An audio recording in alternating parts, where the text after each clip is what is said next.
Hello, hello, hello, and welcome everyone who's watching right now and um, all that stuff.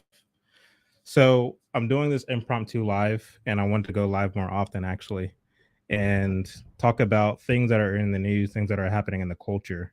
And today I have the lovely Layla Gray, who's going to be joining me. A couple of articles that I came across. Um, yeah. So how are you, Layla?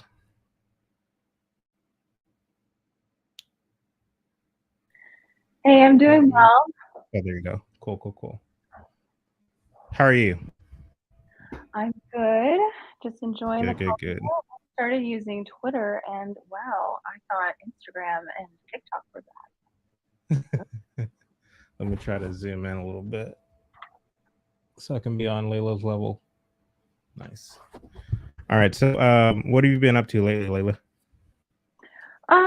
Not much. Just really exploring the topics that I want to cover, how I can actually cover them, because it's not a simple topic, and I'm not Jordan Peterson, so uh, it's he has a very distinct audience. So I want to have more of Mm, a broad appeal because I want to be able to also like appeal to my demographic, the right. queens, the sisters.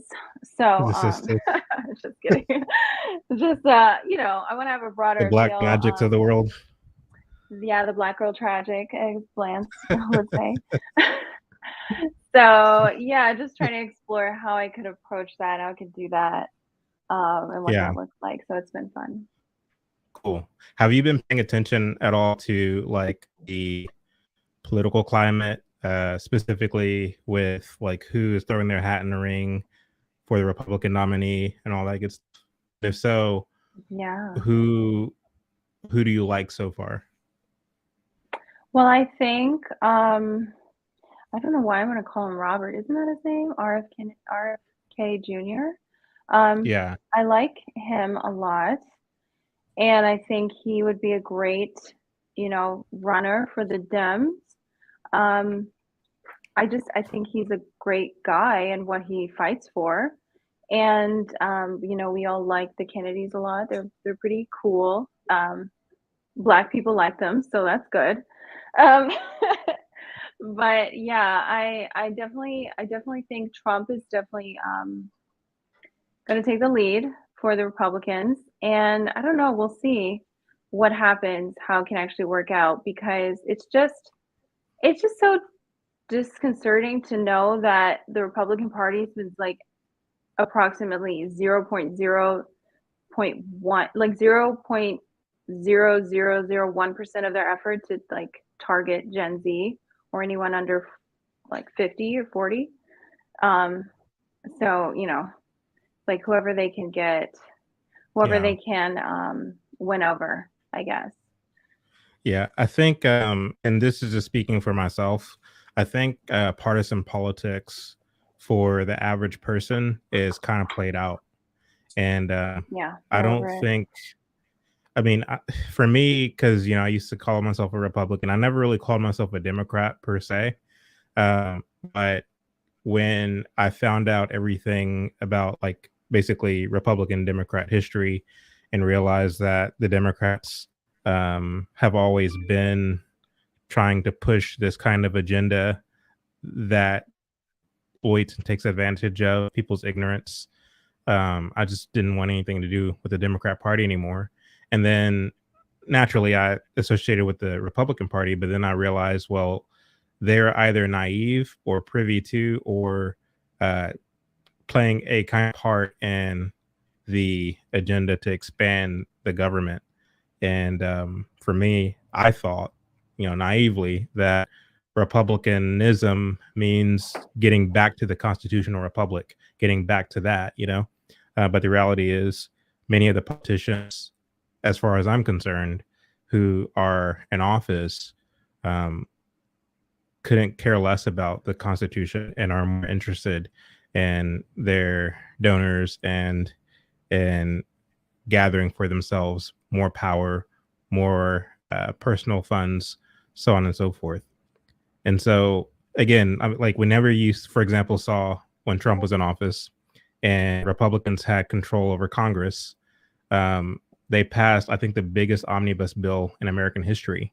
And these are supposed to be the fiscal conservatives. Right? And then, of course, all the money we're sending over to Ukraine has the blessing of the Republicans as well as the Democrats. And so there is no distinguishing difference, as far as I'm concerned, in 2023 between Republican and Democrat. Republicans might say some of the things that Republican voters like, but the reality is, when the rubber hits the road, when it comes down to policy, practical policy, there is no distinguishable difference. But you're right. When you look at the agenda of the Democrats, specifically as it relates to getting out the vote and trying to galvanize young voters, they are at work doing that. They are running young candidates. They are very involved in popular culture, whereas Republicans aren't doing any of that. And so, on the one hand, I get it, and I ask the question, well, why aren't y'all doing that? But at the same time, I mean, even if they were to do it, I don't know that much. I think that the issue is a lot bigger than who is appealing to who at the end of the day, because I don't think that the Republicans, I don't think their own house is in order. So how can they even compete when they don't have anything to compete with, if that makes sense? What are your thoughts? Yeah, no, it's definitely a uniparty. So that's 100% apparent. Yeah. It's ultimately down, I mean, it's going to be down to like the local level, what people do locally and how they, stand up for their rights and who's going to issue the lawsuits. And, I just look at, I mean, I never saw myself as someone who was into politics at all. I thought it was immoral and debased and just ultimately slavery.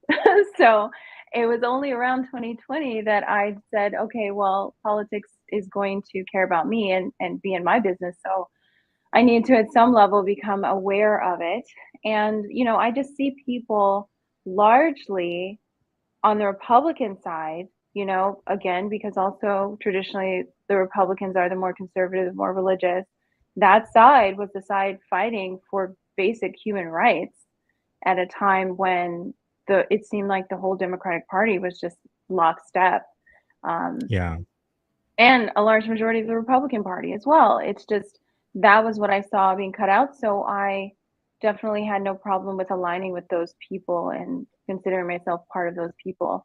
Now, moving Yeah. forward, how are we going to educate and move these things forward? Because, Jack Posobiec, the commentator, he mentioned that during the arraignment for Trump, he was talking about how that the Republican Party is basically a hull, it's a shell that many of the Mm. populace, many of the people who are fighting for these rights and, fighting for the people, they just have to utilize because they have to use this, they have to use this channel, this method to get and try to sway and have influence.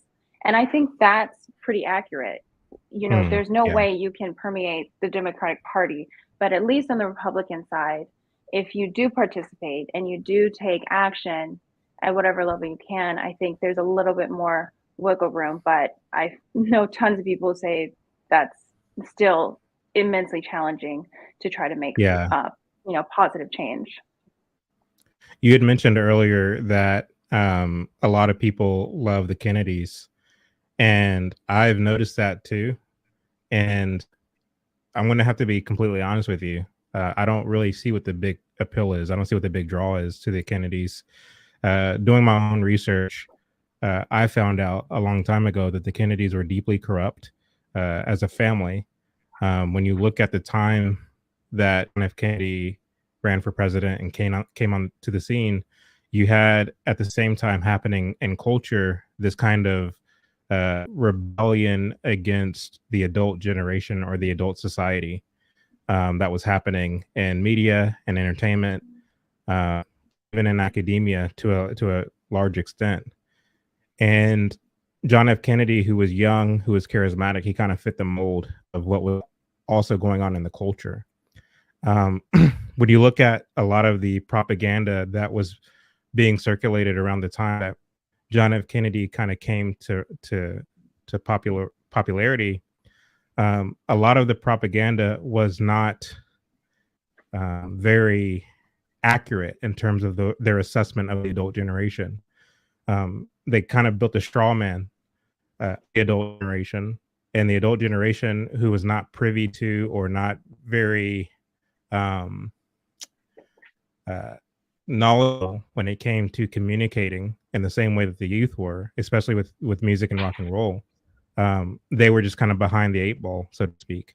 And so I think that, like, we're told in education and academia and media that John F. Kennedy, the Kennedys are these great, heroic people who just get it politically. But I don't really see that. I mean, I can see the aesthetic, but when the rubber hits the road, when it comes down to the substance, like the stuff of what it is they stood for, I don't see what the huge draw is. Maybe help me out with that. Yeah, I mean, he's one of the things that the conspiracy theorists love to talk about is how he was calling out the deep state, Hmm. and that was ultimately what killed him. Now, I haven't researched it enough to really fully, gauge if that's true or not, but he was assassinated. And Right. generally, they don't assassinate people just because they were too popular or they were, following orders too closely. It just Hmm. seems like the enemy of my enemy is going to be my friend for as long as we Yeah. can pursue, a common goal. Um, so that's how I look at it. And if he's popular for whatever reason, he's sort of romanticized that he's he's the cool politician, Marilyn Mhm. Monroe like them, like all of those things Yeah. and that aesthetic. I do see that. I do see that nostalgia. Um, Mhm. but overall, all of these people, again, this is like insane corruption, insane levels. Like we can't even fathom how dirty these things get. So Right. that romantic image, if they can translate it to the future, if Robert F. Kennedy Jr. could utilize that for, positive change, that's great. But overall, I don't think we should ever expect any of these people to be good people. They're psychopaths. Yeah. Like you do Well, it's not a not, matter. I'm you sorry, go ahead. can't, you can't. No, I'm saying you can't be in this realm, in this arena, in this Mhm. public, space without having some psychopathy. So I don't know Right. what you Yeah, would I agree. I expect. agree with it. No, I agree with that. I mean, like, Yeah, you have to be a madman to run for president of the United States. Like, yeah, you really do. Um, and my whole thing is, I'm not looking for a politician to be a quote unquote good person. I'm just looking for them to have policies that are reflective of their their their constitutional um, hmm um, confines. Uh, Ever since FDR, and I would venture to say even before FDR, um, a lot of our politicians have been loose with what the limitations of their respective offices are. And the fact is, because as a whole, the American population is ignorant when it comes to the limitation, the checks and balances of our respective offices, they are able to fall for the tricks and um, the manipulation that politicians use to win our vote, and that's a fact.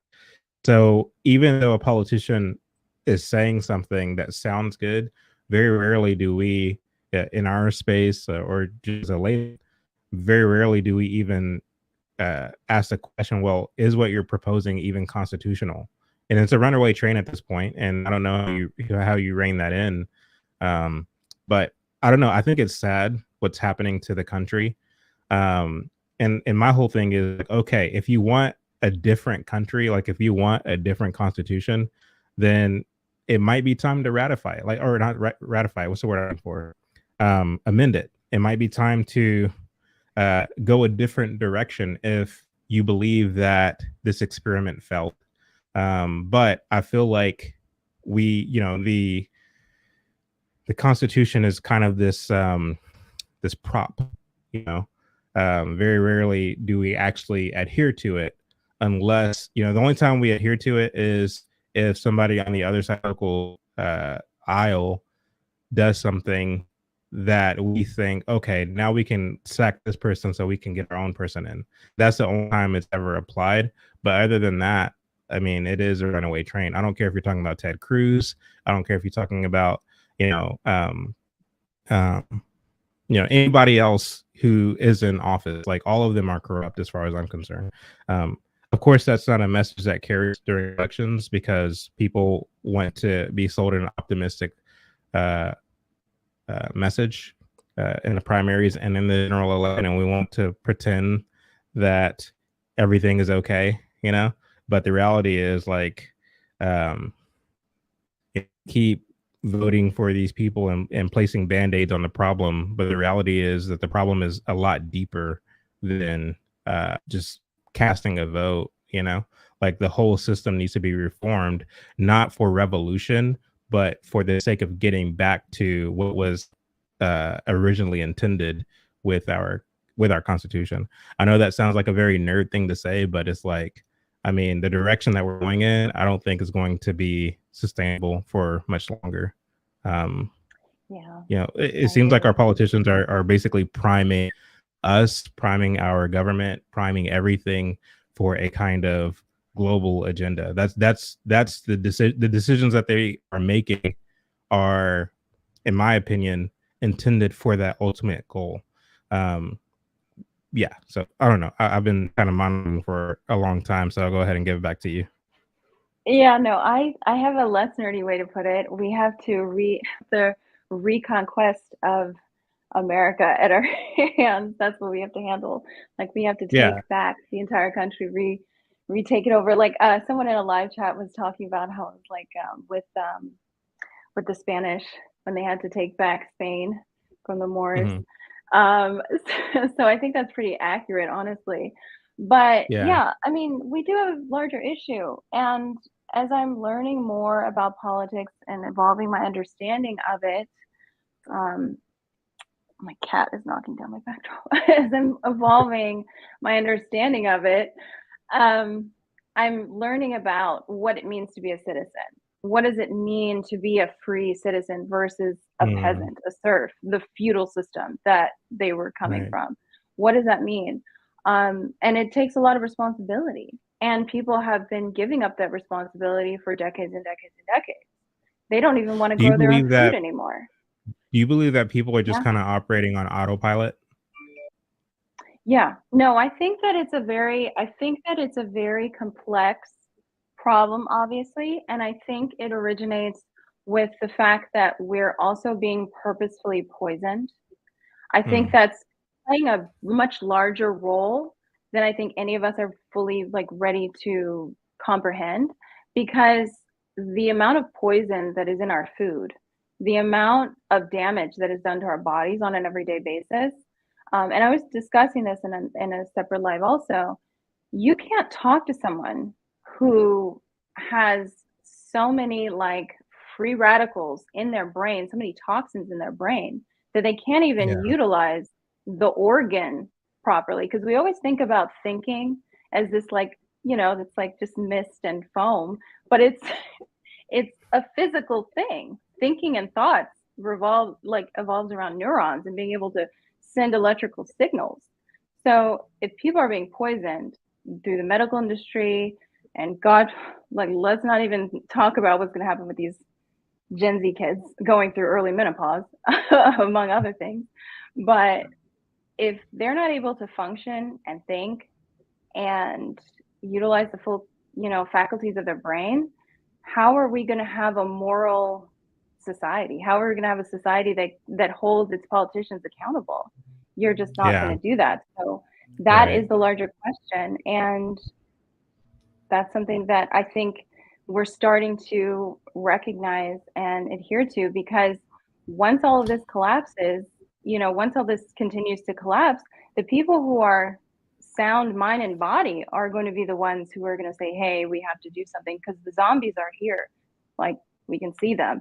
And the left's Right. quickly descending. Their veganism and eventual bug eating will definitely leave them Yeah. stuck in arrested Yeah, development. and I think that's kind of what I was into, like, because I mean, everything that you're saying with regard to the food, we're about to get into an article that talks about education and all the things. Yeah. Um, everything that you're talking about is the kind of stuff that I myself am interested in.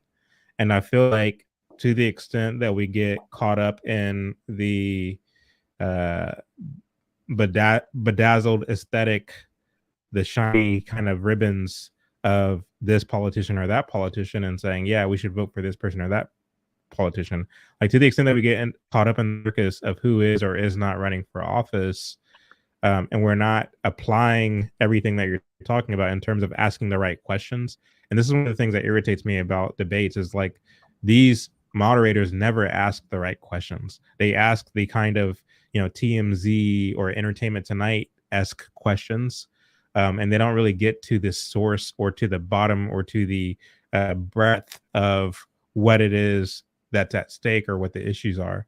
Whether you're talking about geopolitically, whether you're talking about uh, just with regard, like for me, when I look at, for example, our education system and the fact that we have a Department of Education, um, I think it's a problem that we have a Department of Education, especially in a country that's supposed to be, you know, the left, for example, they are always pushing diversity. Their huge thing right now is DEI, diversity, equity, inclusion. And so it would seem to me that the same side of the political faction that's arguing for diversity would be for breaking up the Department of Education and encouraging diversity in terms of people being able to educate their children in the place they see fit, whether it be in a public school or private school or what is it called, a Montessori or something like that, or homeschooling. It seems like the same people who are for diversity will be for diversity of education, but the reality is they're not for diversity of education. They want to monopolize education into the public school system and say like we're going to teach you how to be diverse. And like it's just crazy to me how there's not enough people arguing again or articulating in a palatable way so that lay people can take these arguments and then disseminate them out into the ether. um like why aren't we having these kinds of conversations on a public square? We move as if everything is set in stone in terms of having a Department of Education, in terms of having a HUD secretary, in terms of having all these things that are part and parcel of a socialist state. um, and we're not asking the questions of, are these things even indicative of a constitutional republic in the first place? And so we don't even know the right kinds of questions to ask because we are educated through our public school systems to be statists and to be compliant more so than we are in really thinking truly of what it means to uphold and to prolong great constitutional republic of ours. I mean, I don't mean to get all like, patriotic or anything like that, but I mean, America is the great country on this side of heaven and is proven to be uh, over the years. And so, why aren't we thinking of ways to maintain that? Why are we instead operating on autopilot and trusting that, the AOCs of the world and the Ted Cruz's of the world, they're going to figure it out for us. All we got to do is vote for them, and they're going to take it from there. Like, no, it takes like, when I think of checks and balances, I don't think of only the judiciary, the executive, and the Congress. I think of the judiciary, the executive, the Congress, the people, and the press. That's what I think of. I think of a five-part um, checks and balances, not so much a three-part. To the If we as the people are not holding our elected officials accountable within our respective regions, then what are we? We're certainly not a republic. You have any thoughts on that? Yeah, I mean, we're not a free republic, unfortunately, in a lot of ways, because the people are not free people, they're sheeple. And unfortunately, they still need a really high amount of regulation. Um, they're not trained to be free thinking, they're not trained to learn and observe and analyze things. And everything in our media, and I like how you summarized that, it's not, the checks and balances are not just the three arms of the government, it's also the media. That is essential because that is where people do most of their thinking. They've outsourced everything to some external entity, whether it's some bureaucracy, the WHO, or the CDC, or it's CNN. And unfortunately, humanity seems to have this affinity for slavery. I mean, I know that sounds like, inflammatory and like harsh, but that's essentially the state you're in. You do not take control of your mind. You do not take control of the outcome of your actions. Oh my gosh. But you do get to benefit from not having to make choices or suffer the consequences of your own actions. You can also outsource the you can also outsource the moral responsibility of your actions. Yeah, I agree 100%. Yeah. Is your cat trying to play or? My cat is like obsessed, like literally. Oh my god. He's like, you're supposed to be playing with me. No, yeah, I'm So not used to this. I shared this article with you earlier today, and Yeah. thank you, by the way, the new me, Michaela, for the super sticker. Really appreciate that. So I shared this article with you, and DEI is all the rage right now. Everybody's talking about it. Everybody is trying to push it. And my take on the whole DEI thing is, I mean, who do these people think they're kidding? Actually, what I'm saying? Like diversity, equity, inclusion. This is a tried and true Marxist tactic where they use well, first of all, they frame a specific group as being marginalized, whether that group be the blacks or the Mexicans or the natives or the gays or whatever the case may be. So they frame these groups as being marginalized, and from there they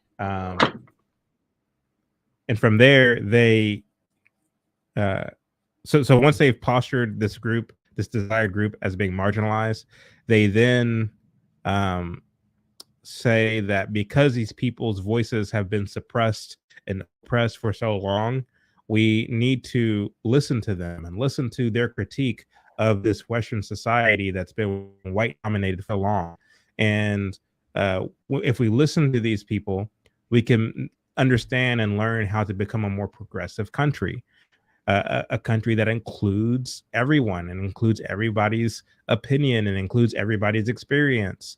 And for me, there's so much wrong with what they're saying because it assumes that because a person has a certain proclivity to a certain sex, or because they have a certain skin color or whatever the case may be, that they naturally have some kind of beef or some kind of grief with the quote unquote system, with Western society, or with quote unquote whiteness.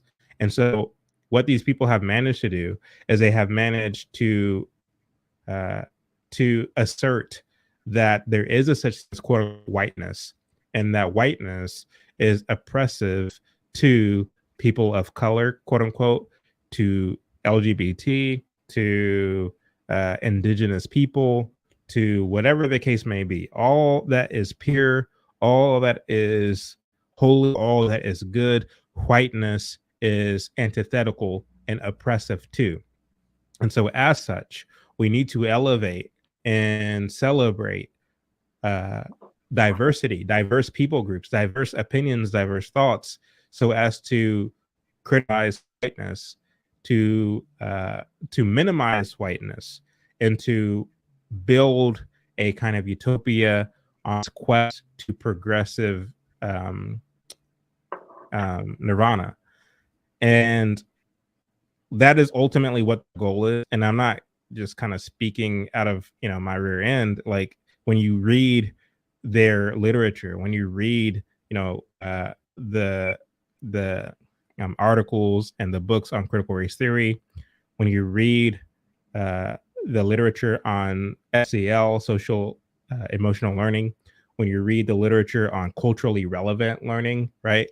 When you read the literature on trauma informed learning, all these different things. Again, it first and foremost communicates to you that because you have a position of hierarchy or privilege, you have been unknowingly what, let me slow down.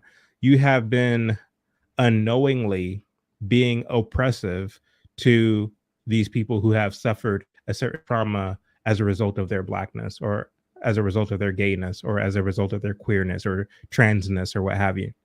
You have been unknowingly being oppressive to these people. And so what diversity means is you shut up, sit down, be quiet. Let's elevate these Black voices. Let's elevate these trans voices, these queer voices. Let's bring diversity into the mix so we can learn how to be a more progressive country. That's what DEI is in a nutshell. And so it's interesting to see it being implemented across the board, whether you're talking about elementary and primary schools and higher education, whether you're talking about in law, in courts of law, where elected officials and judges, as part of their um, what's the word? Whenever you are, yeah, orientation. As part of their orientation is to learn DEI. To get a government job, you have to, as part of your orientation, learn DEI. As part of becoming an educator, part of your orientation to learn DEI. As far as being a law enforcement officer, learn DEI. Um, and all across the spectrum, in corporate America, in blue collar jobs, even they're pushing this diversity, equity, inclusion. So, to me, um, we are well aware of Marxism, of cultural Marxism, and the way that it's manifested and have been implemented both overtly and covertly throughout the ages. We know it. We're fully aware of it. But for me, when I look at DEI, it seems like yet another means of injecting. Let me put it this way: it seems like yet another phase on the quest toward a kind of global agenda. That's what I see DEI is. I don't think it's being done in good faith. I don't think that it is something that is going to yield any kind of positive results. And I think that while there are some people who are useful idiots who are tasked with the role of being, diversity directors and so on, like that's literally their job description. While some of them believe that what they're doing is good work, I think that those who are the kind of architects, if you will, of DEI programs and organizations and classes, I think that they know full well what they're doing and kind of where we are in the course of history. So I'll give it back to you, Layla. Yeah, I don't think that all of these programs are insidious, and they're ultimately they all have the same goal, to destabilize so that they can rebuild, obviously, their utopia, which will never exist and can never exist, because they're going against everything that is found in nature. um, that's just their primary goal. So it's sad that they're able to do this because they are so covert. They wrap it in such nice little packaging. The idea makes sense. Their arguments make sense.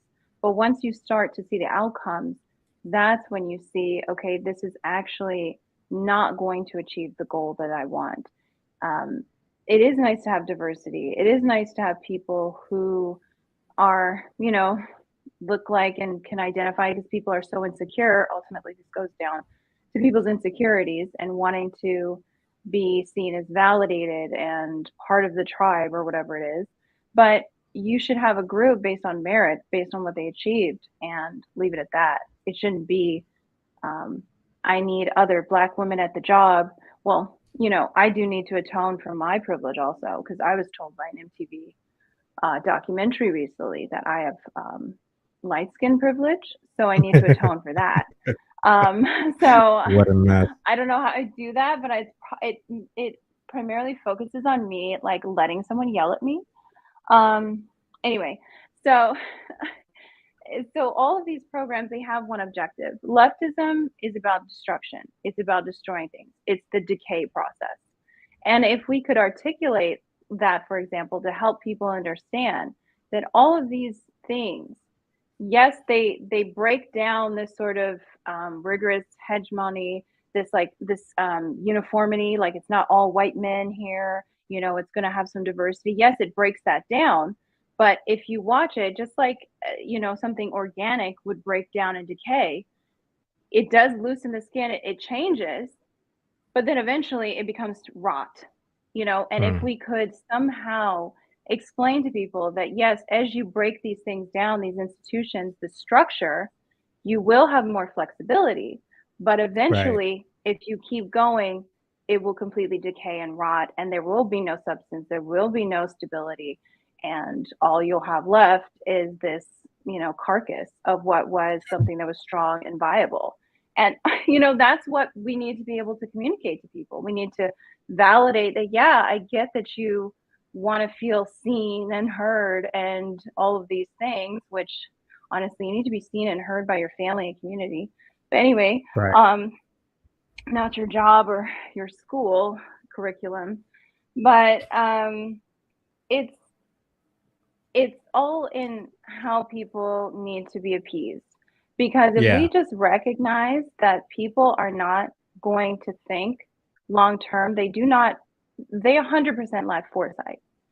So every time we just get upset that, oh, they're subscribing to this DEI or whatever, they're subscribing to that, the social emotional learning, they're subscribing to all these things. And it's because they don't have foresight. They don't understand what it's going to lead to. When you work against nature, when you work, and this is something, again, people don't have the basics, they don't have fundamentals, like they don't have a religion, they don't have anything that they can cling to that has any sort of structure around how to explain how nature works and reality works.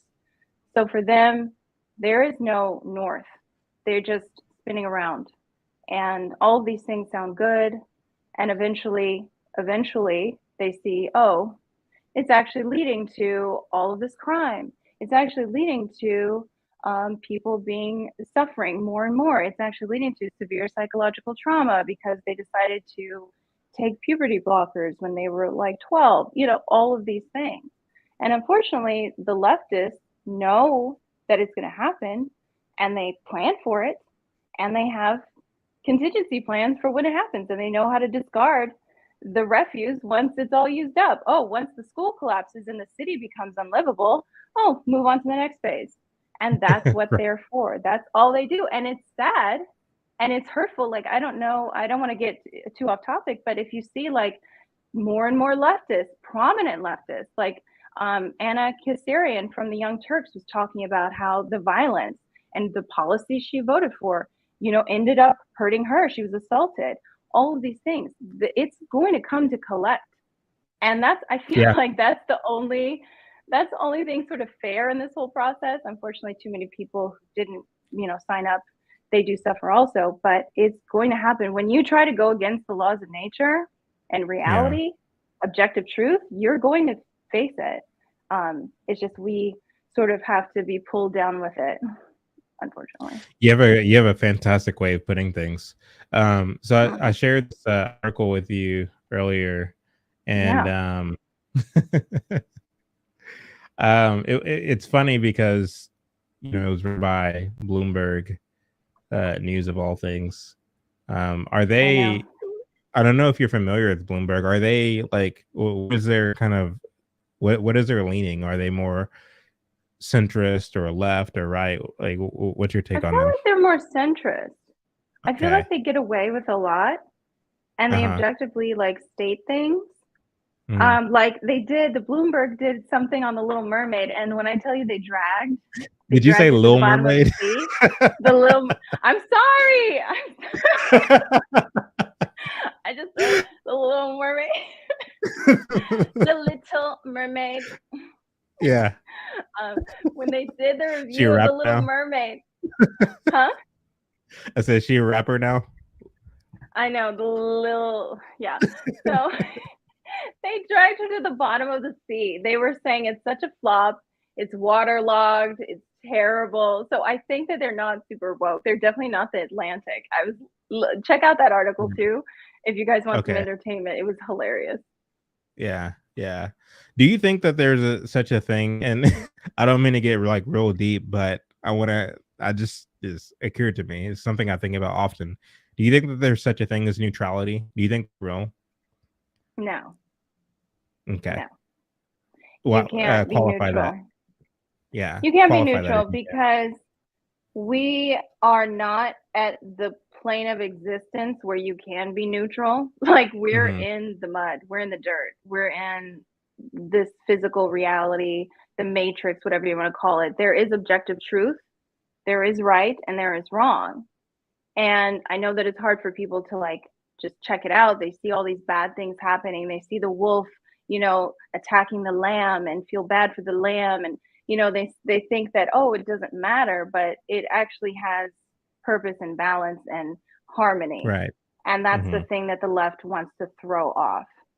And unfortunately, you Yeah. can't be neutral. There is evil. Like right now, I know this is going to be hard to believe, but the whole child sexualization agenda, for example, that's already here. That's done. It's not Yeah. when it happens, it's already here. So unfortunately, people are just staring at it still like it's a new car crash, but it's already here. So yeah, you have to Yeah, be against things like that.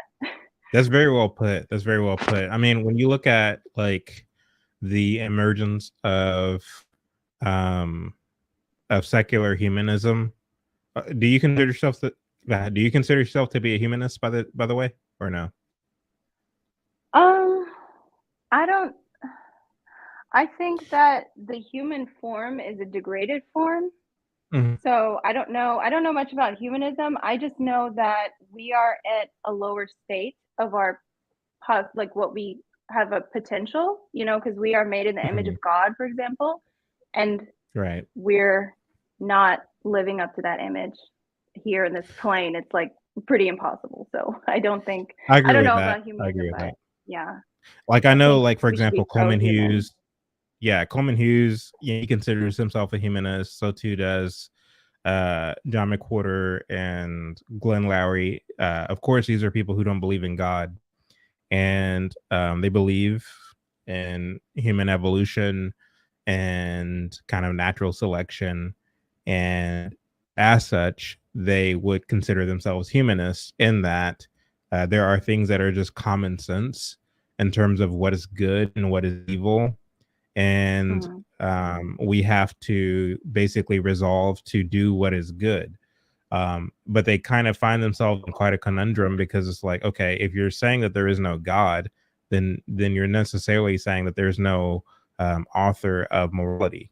And so, where does your concept or perception of morality even come from? Because if there is no God and there is no author of morality, no fixed kind of generator of order, mathematical equations, like the way that chemicals react to each other, so on and so forth. If all that stuff if there's no order to it, if it's all random, then who's to say that stealing is wrong? Who's to say that murder is wrong?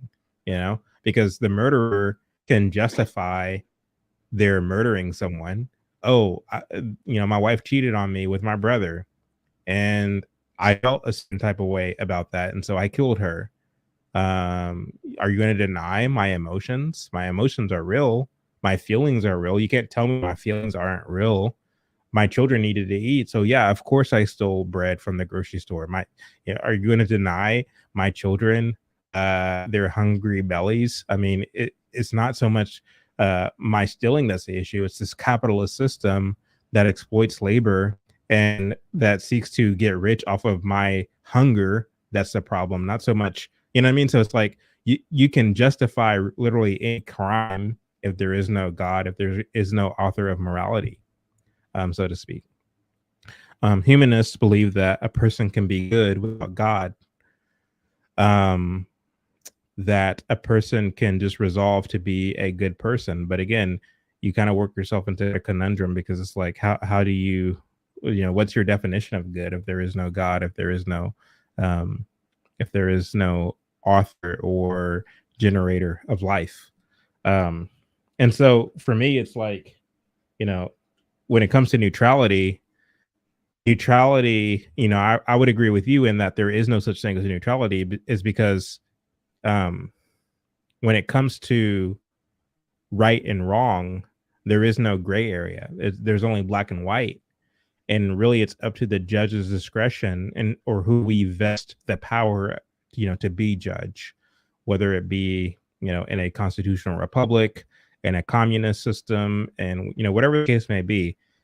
We as human beings, as the electorate, as the citizens, vest power either willingly or through coercion into a certain person or a group of people, and they are tasked with the role of exacting judgment on a person or whatever who's accused of a certain crime. And so when it comes to neutrality, um, I don't think that there is such a thing, because one have to basically filter their judgment of a thing through their own kind of preconceived notions, their own beliefs, their own ideas of what is right and what is wrong, and so on and so forth. And to the extent that a person makes a decision or a conclusion to pass judgment on a thing, they have to do so by recognizing a an established code of ethics. And so, again, like true neutrality in its rawest sense, I don't think that there is such a thing, because again, to the extent that a person has to come to a conclusion, that conclusion has to understand and recognize and acknowledge a fixed code of ethics. I don't know if I'm, speaking to it correctly or not, but what are your thoughts on that? I feel like when I hear about that philosophy, like a lot of things in philosophy, it's just overcomplicating things. It's just making like more hoops for people who want to commit immoral acts potentially and find a way to justify it a lot of the time. Because there is objective truth that it doesn't take, even if they didn't believe in God, it doesn't take that much to just observe nature and observe the reality we live in. And again, it's about balance. Like you can argue anti-abortion on so many different ways. There's so many different points. You can start with it's immoral, it's against God's will, it's a sin, or you could just say, hey, if we do too much of this, it's going to throw off the balance. Our society is going to collapse. People are going to be traumatized. Our main function of living is being diverted. The only purpose you have in a lot of ways is to, survive until maturity and reproduce. So there's so many ways you can argue against it. And a lot of these people try to make things more difficult because they don't want to exist in nature. They don't want to exist in reality. They want to be separated from it. They want to find a way to divorce themselves. They need to find a way to divorce themselves from what they know is right and wrong, because ultimately our biology, our cells, everything about us has evolved in alignment with nature. We wouldn't have survived. So we know what's right and what's wrong. The people who don't, they usually get removed. Okay, they get removed quickly, hopefully, and they don't survive. So we have this rapid imbalance that's happening because people just want to be able to justify these things. They want to exist and be immoral, find loopholes, find different rules, whatever it is. But ultimately, it's just about balance. Yes, there are bad things that happen. Yes, there are good things that happen. And if the bad things just keep going, you're going to see the results. It's going to be a Chicago. It's going to be New York. It's going to be, the collapse of Rome, whatever instance you want to see where societies have collapsed. It's always interesting, like watching debates between, evolutionists and creationists, because the evolutionists necessarily has to keep everything that they're saying confined to the raw sciences, the neurosciences, whereas the creationists has the ability to talk about the raw sciences, the fixed sciences, and also bring in, theology and philosophy, because the two do merge at some point, and to pretend that they don't, that, oh no, we can only talk about everything from a natural perspective. Like, I don't think that is completely, I don't think that's true. I mean, it sounds good to the people who kind of laud themselves as hyper intellectual, but the reality is, like, no, like the two do merge and intersect at some point, because when you look at, you know full disclosure, I don't believe in evolution, like Darwinian evolution. I don't believe. It's really sus. Sorry. It's really suspect. It's really suspect, you said? Yeah, it's really suspect. Yeah, the thing is like, and true, like, real scientists, like even those who are atheists, acknowledge uh the errors in Darwin's theory and, Darwinian evolution. Um, like real scientists acknowledge those errors and the discrepancies therein. Um, but it's interesting how, like, Darwinian evolution is still taught to high schoolers as though it's fact, as though, there is no reputable individuals or entities that have challenged it in a credible way. It's interesting because the thing is like, when you look at public school education, public school education has a vested interest, once again, in turning your children into statists. Like, that's their interests.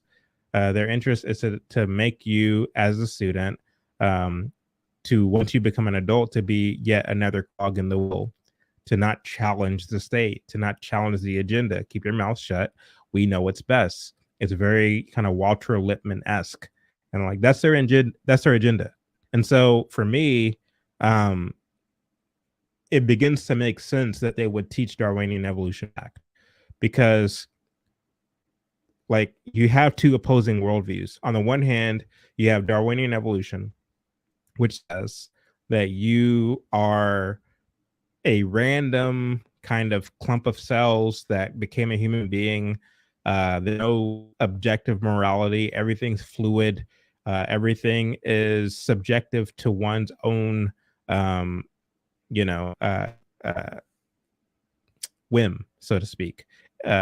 Utilitarianism is virtuous. In other words, a thing isn't considered quote unquote good in itself.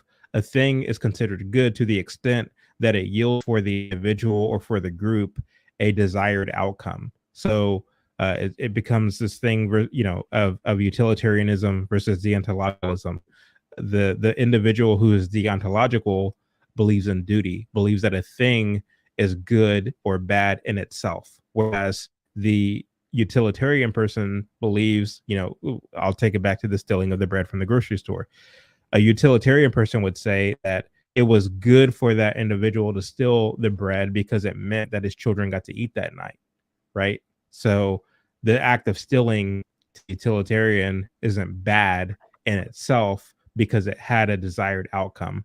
Whereas the deontological person, the person who believes in duty and believes in right versus wrong, would say, no, whether your children are starving or not, it's wrong to steal. And the appropriate thing for you to do as a man is to get a job and to pay the money to buy the bread. That's the appropriate thing to do. Or to, not have sex out of wedlock to the extent where you're not having children that you can't support. That's your duty as a man, as a person in the world. And of course, the Bible gives us the kind of code of ethics by which to live by, so as to ensure that our children aren't starving, so as to ensure that our wives are cared for, so as to ensure that our communities are cared for, so as to ensure, you know what I mean? So it's like, the Bible gives us a fixed code of ethics, whereas, the volatility of the world and the fluidity that Darwin and Karl Marx and other advocated for, in the occults that they advocated for, this idea of do what thou wilt and fear that no good will judge you.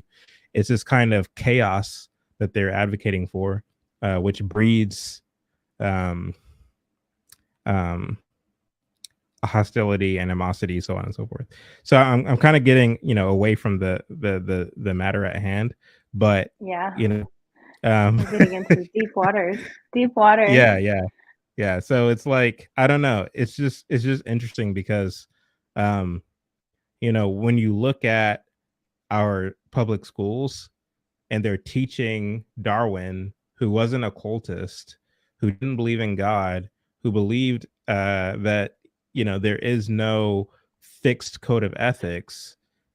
How do you think, as an educator or as an administrator, that this would bode well for society? That you're teaching generations, or upcoming generations of children and students who will be future voters, who will be future industrialists, who will be future, office holders, and whatever the case may be, the leaders of tomorrow. You're teaching them that there's no fixed code of ethics by way of Darwinian evolution. Like, what do you Yeah, think which will is pretty happen? You know what I demoralizing. mean? So it's like you're breeding chaos and, like, trouble, volatility will ensue. And to the extent that trouble and Yeah. volatility ensues, you then have the propagandists, the politicians, to say, "Oh, we have the answer. We can fix this. We're the experts.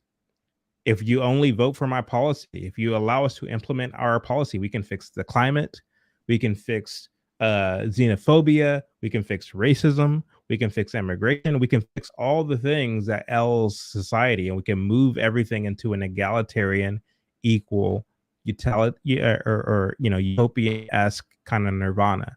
If you only trust us.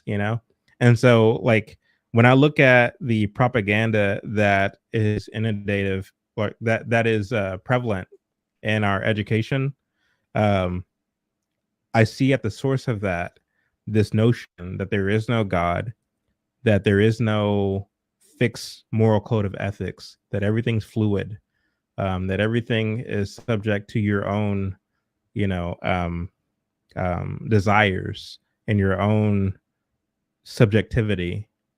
And to the extent that somebody judges you or challenges you on your ethics, then this is a person who is evil. This is a person who is wicked. This is a person that doesn't have good vibes, because we're all about good vibes. You know what I mean? We're all about, uh, energy. We don't want you to have bad energy. We don't want you to judge. We don't want you to make me feel ashamed of my beliefs and my decisions.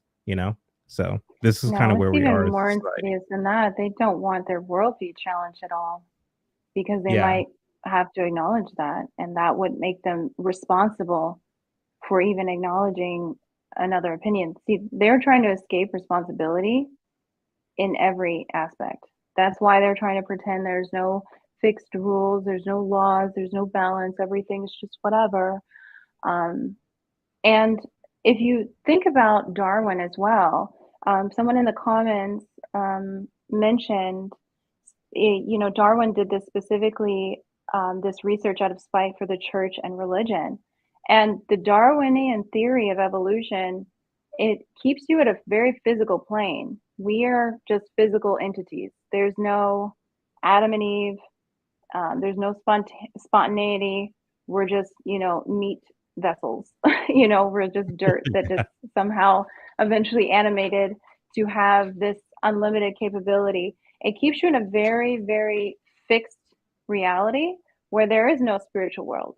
There is no life after death. There is no, Mhm. this is it. And, they have to live in this world. This is all they've got. They don't, they're not able to maneuver and acknowledge that place because the state can't go into your dreams yet, hopefully, and control Yeah, you, and right. things like that. So of course they need you in this very fixed reality. There is only this reality. There is no God. There is no nothing. It's all just a delusion. It's just your wires, blowing out once you die. Um, and that's where they want people to be. But ultimately, it doesn't have to be that complicated. Don't steal. Don't steal from people. Don't steal their life. Don't steal their ability to have free will. Don't steal their labor. Don't steal their joy because you're, intentionally inflicting pain on them. Don't steal. That could be like the one thing we focused on or focus on as a society. We could start from there, and then we could build up and have more complicated laws. But it doesn't have to be that complicated. And when they usually make all these like loops and all of this stuff, it's so they can find a way to have these loopholes. That's why they have to make it so much more difficult. Yeah, Um, I I yeah. agree. You're you're a far better communicator than I. I think you said in like 3 seconds what I was trying to say in like 15 minutes. Um, so I Are want we to gonna share. review the article? Oh yeah. Yeah, yeah. Okay. Okay, cool. Let's see here.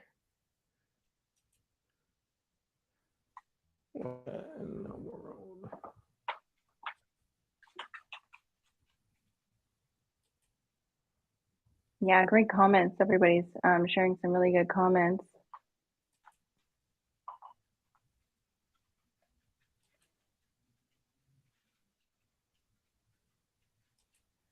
Yeah, there's just so much people try to overcomplicate things, especially with the children in these education system. Yeah.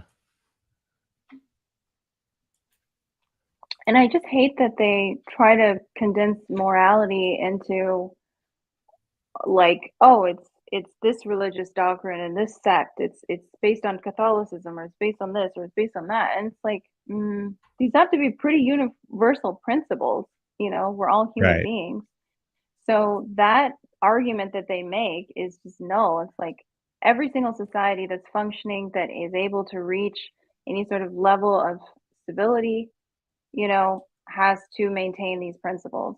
And I want to circle back while you're bringing up the article to the man who had to steal for food. Now, one thing that I was also put heavily in my head when I was a child is that you always have these choices. You're not limited. You're always told the Hmm. truth, and you're not limited. Right. And the guy who had to steal the bread, why didn't he just go ahead and hunt? The world is a large place. Hmm. If you find corruption in one place, that's why the world is big. You can get up and you can hopefully go walk around and go find some sustenance somewhere. So there's never Right. any really justification for this elaborate, and especially no justification for stealing a bunch of Air Force Ones and jerseys and like sweatpants from the Nike store. Um, that's not the babies being hungry, as I like to troll on the internet now whenever we see the like Right. theft and rampage. The children are just hungry. Oh, the babies. And it's just like, what? Oh my God. They're clearly not babies, and they're clearly not hungry.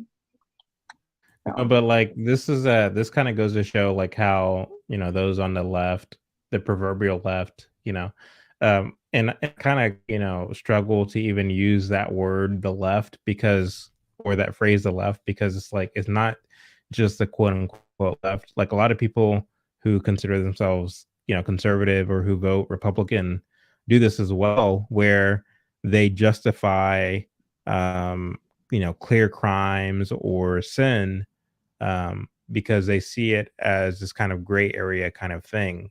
Uh, and the thing is, like, when you consider a democracy versus a constitutional republic, the distinguishable difference is that when it comes to a democracy, it's heavily predicated on mob rule. And so whatever the populace or the people feeling at a given time, that is the thing that should have the upper hand. Consensus should always have the upper hand. Whereas a constitutional republic is an acknowledgement of the rule of law. And so regardless of what the mob is feeling or not, if it's in the law, if it's codified in the law, that holds the upper hand regardless of the feelings of the people. And to the extent that you wish to change the law, you have to go through a rigorous process of doing so. And so that's the better system. That's a better, more humane system as far as I'm concerned, because to the extent that, you are a quote unquote minority or what have you, to be able to acknowledge, like, look, we have a code of ethics that we recognize in our law, and that's what protects me, and I'm innocent until proven guilty or what have you. That protects you from the mob that wishes to decapitate you because they are, caught up in the storm of emotions at a given time. And so democracy is not the answer. A constitutional republic where law rules more so than does the group or the man.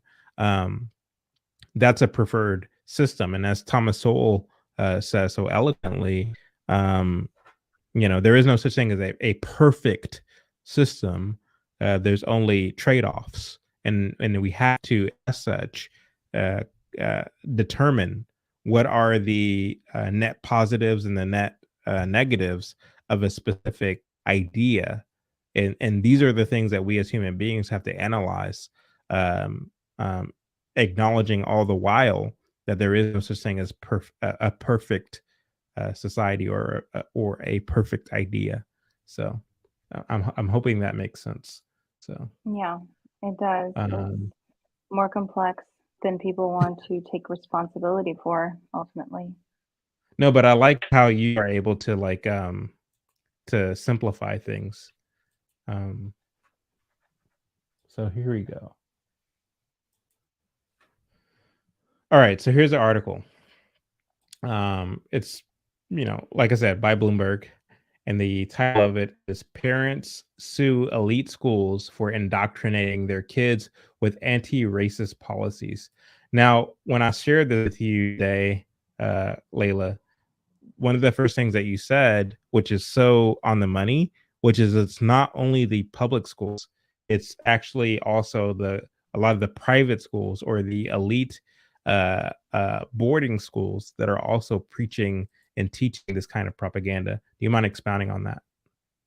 Yeah, no, people are not paying attention to that at all. They think it's so focused on just the public. It's something that the school boards are pushing, and they think they're immune to it. A lot of the parents think that their elite status is going to help make them immune to this, but that's not the case. So Right. again, every single person, every single adult needs to be paying attention to this because this is the most important thing.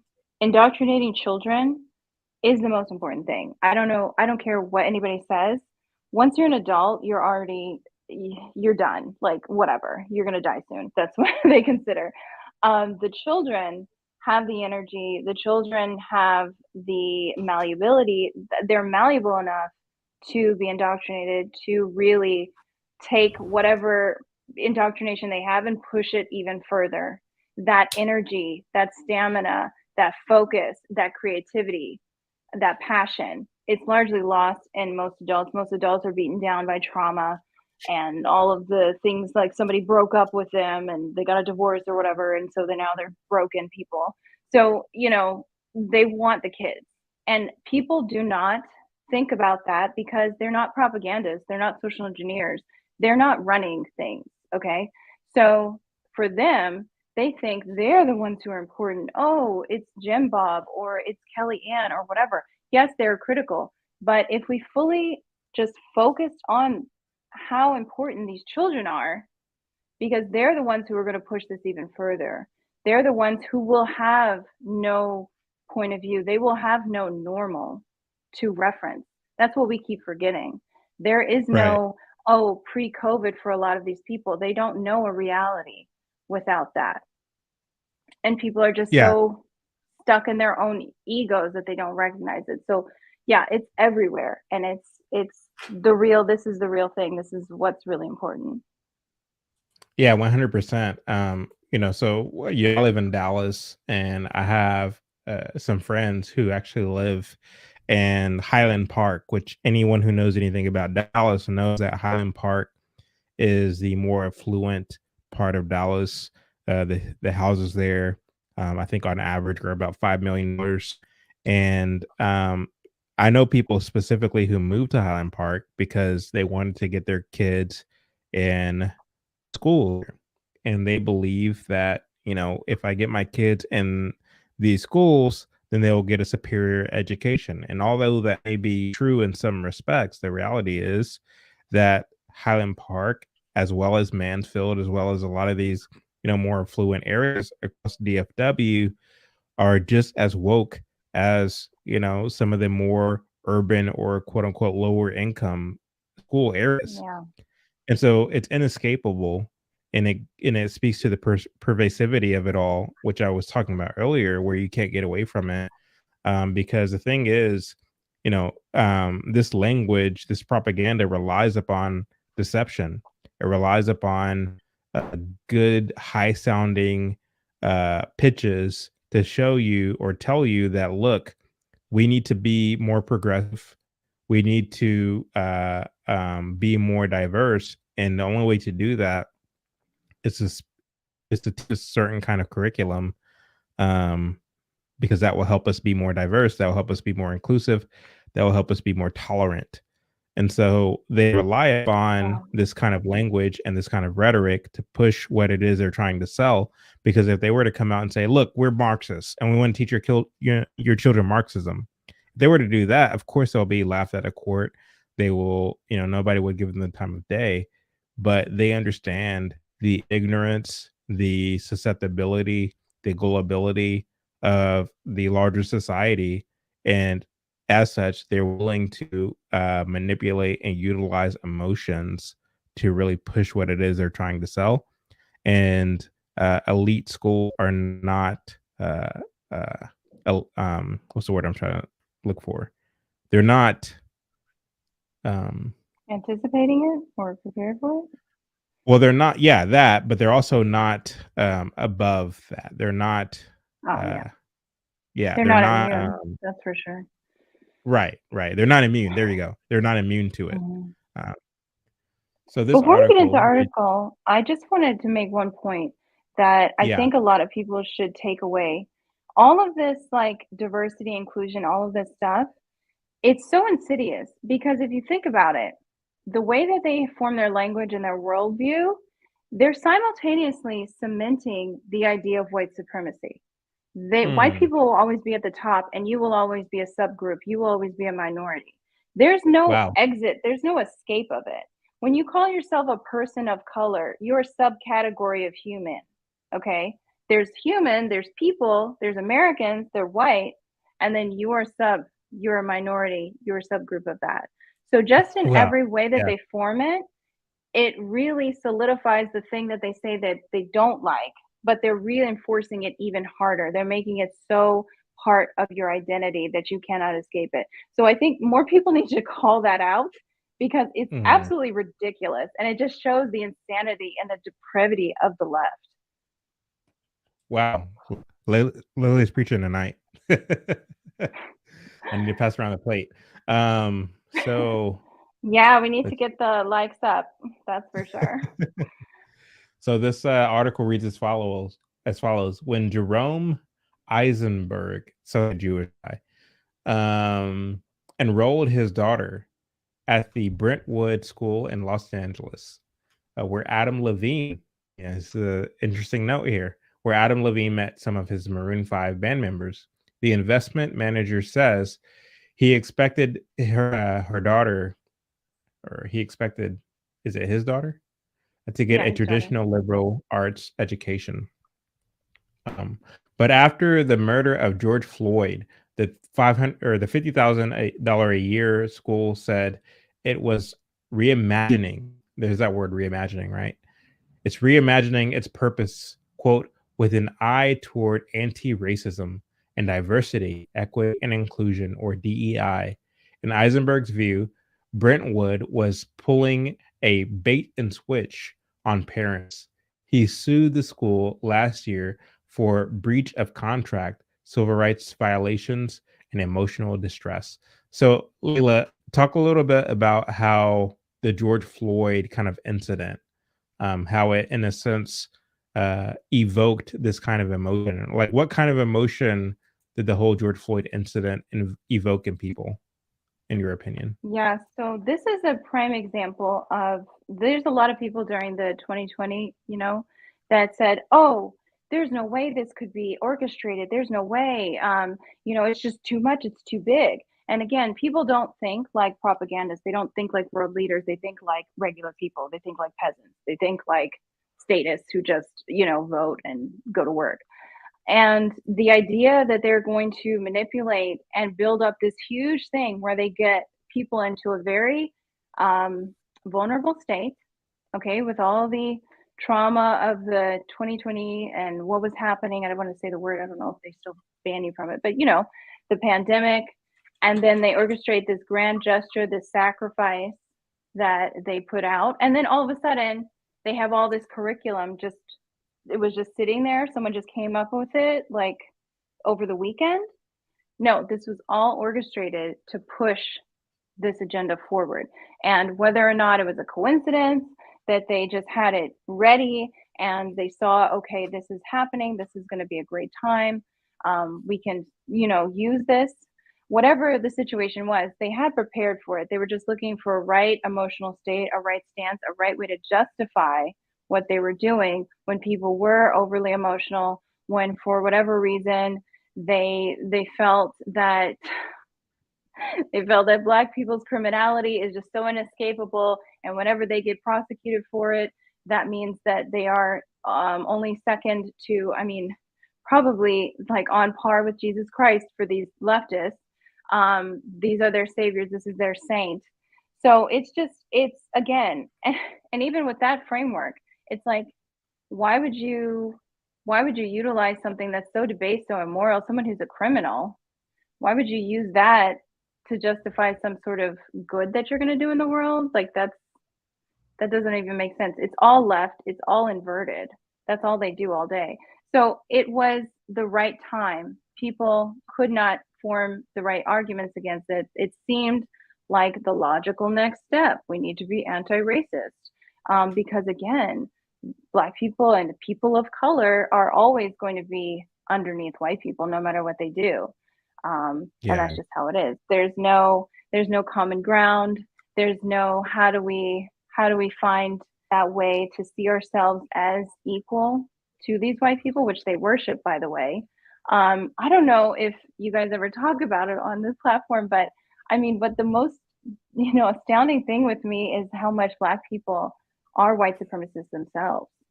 It's like they're so 100%. upset. Yeah, they're just so obsessed with it. It's like, why do you worship these people so much? Why do you have to be this subcategory all the time? But yeah, it just worked really well. It was a great time. I posted a reel on IG where I said that, these people literally see white people as God. Yeah. When you think of language of like white supremacy and white privilege and all these things, like even consciously, a Black person wouldn't say that they see white people as God. They move and operate subconsciously as though they are, you know? Even, I love Chris Rock, right?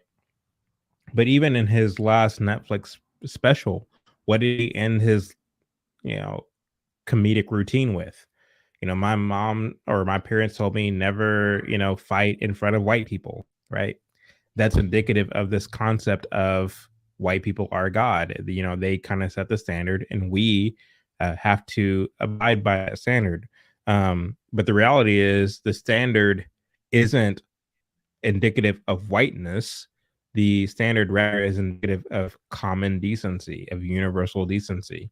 The fact is, when it comes to dressing appropriately, using language that is appropriate in front of children, all these things, you see this represented in all cultures throughout the world.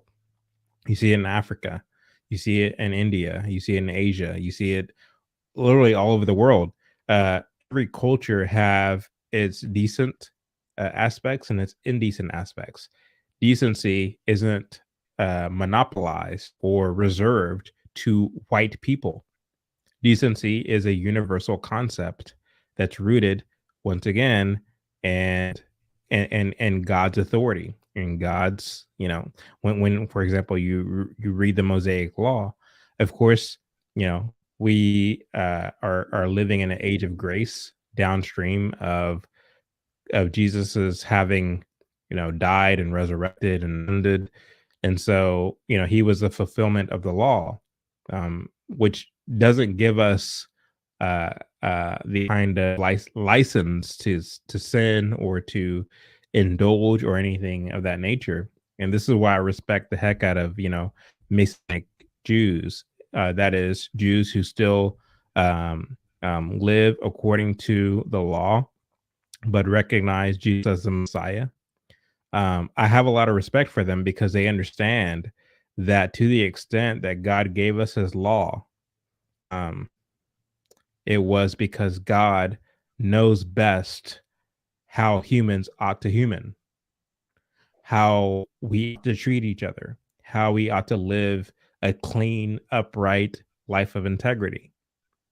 Um, the fact is, a lot of Christians in America are Christians in name only. Like, we're nominal Christians. We believe that we can indulge in secularism, and we can adopt secular ideas and secular worldview.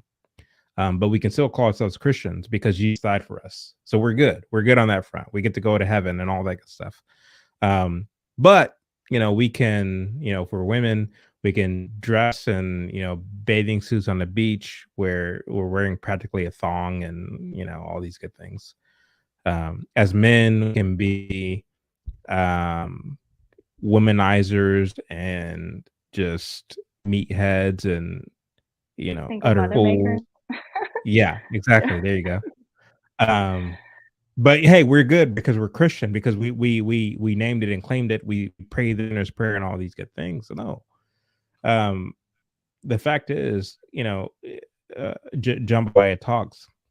She did a Twitter space recently where she talked about, faith without works is dead. And works, I kind of chimed in saying that, like, works doesn't mean that you have to kind of check a box, so to speak. You gave to this Christian charity or that Christian charity, or what have you, and you're good because you did the thing, you did the chore to make you right in the eyes of God. Like, no, that's not what it means. Faith without works, like, what that means is, like, because I trust that God is, like, the author of the universe and of creation and of me and of morality and so on and so forth. And because I also acknowledge that, like, I have sinned against him, I am grateful for the fact that Jesus died for my sins. And because of gratitude, because of my thankfulness of the fact that Jesus fulfilled the law on my behalf, um, like, my works, so to speak, is an overflow of my thankfulness. And so I do fatherhood, I do friendship, I do uh because I'm a business owner, like, I do employership, if that's a word. I do all these things in a subordinate way to the lordship of Jesus Christ. I don't do it perfectly by any means, but again, everything is subordinated to the teachings and preachings of Jesus Christ. Um, because it's like, I acknowledge that God has um, the best course of action for how I ought to live life. To live life on my own whim or by the edicts of secular society will only ever yield uh, uh, a detriment result. When I do things the right way, regardless if I benefit from it or not, I can rest assured that I did the right thing at the end of the day, if that makes sense. And so, again, it's like, um, you can't. I, I don't know where I was going with that, but yeah.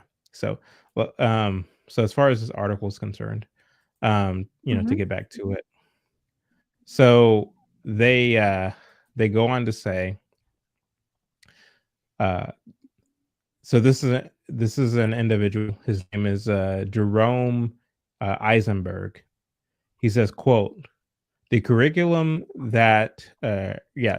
change shifted away from teaching students critical thinking skills, how to think, and started to indoctrinating them into what to think based on Brentwood's preferred political fad of the moment, Eisenberg said in his lawsuit.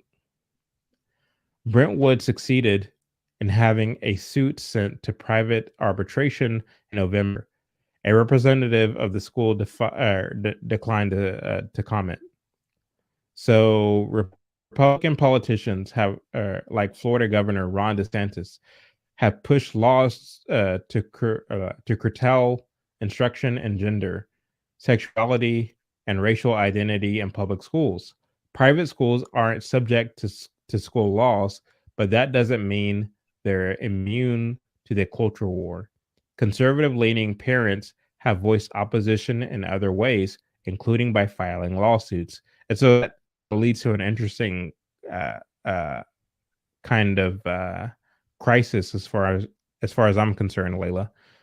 Because the thing is like, when you look at the private sector, it's interesting that these parents are, uh, posing a lawsuit against these private schools because it's like, okay, on the one hand, I'm all about the private sector. I'm all about taking your children's education into your own hands. But at the end of the day, it's like, have you not done your research to see what this school is all about? Like, you're now trying to sue the school for being quote unquote anti-racist or for pushing critical race theory. You know, it's um like, do you really have a right to sue them? Um I think it was the because bait I and mean, switch. okay, go ahead. I think there was a collective understanding of what liberal arts was, and it was a bait and switch. Like, can you imagine, like, within a year, the whole curriculum changes, and it does it in such a covert way. Like, it's very covert. It's not in your face. They actively say they're trying to hide this from parents. They're trying to hide all of these things. So Mhm.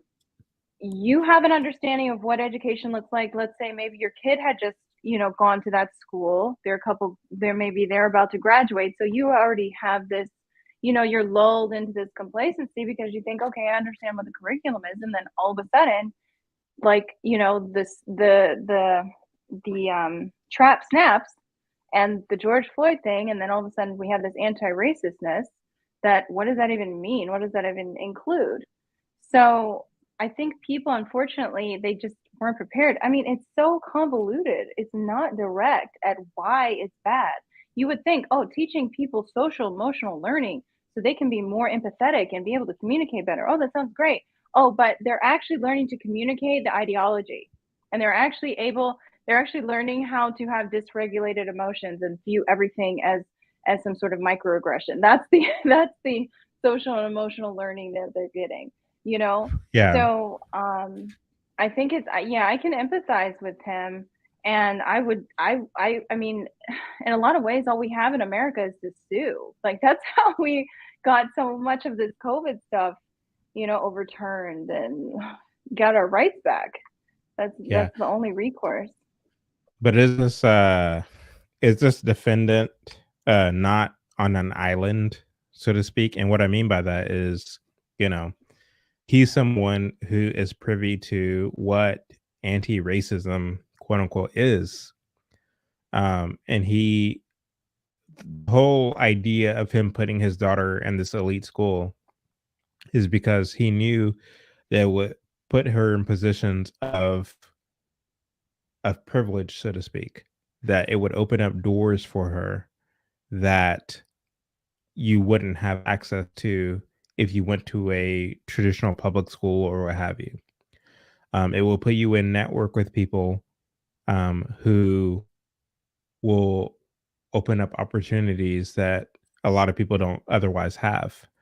And so that's kind of the one of the um, benefits of putting your children in an elite school or a private school. Um, um, if you are a person who earns a certain degree of wealth. But At the same time that he's putting his child in this elite school, he doesn't want for them to be indoctrinated to become a useless activist on the quest for global Marxism. He'd rather want her to be someone who is uh, primed for positions of leadership in the American kind of upper echelon.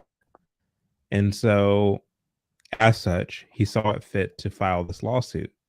Whereas a lot of people who are sending kids to these schools, they don't mind the teaching of DEI or SEL or TIL or what have you.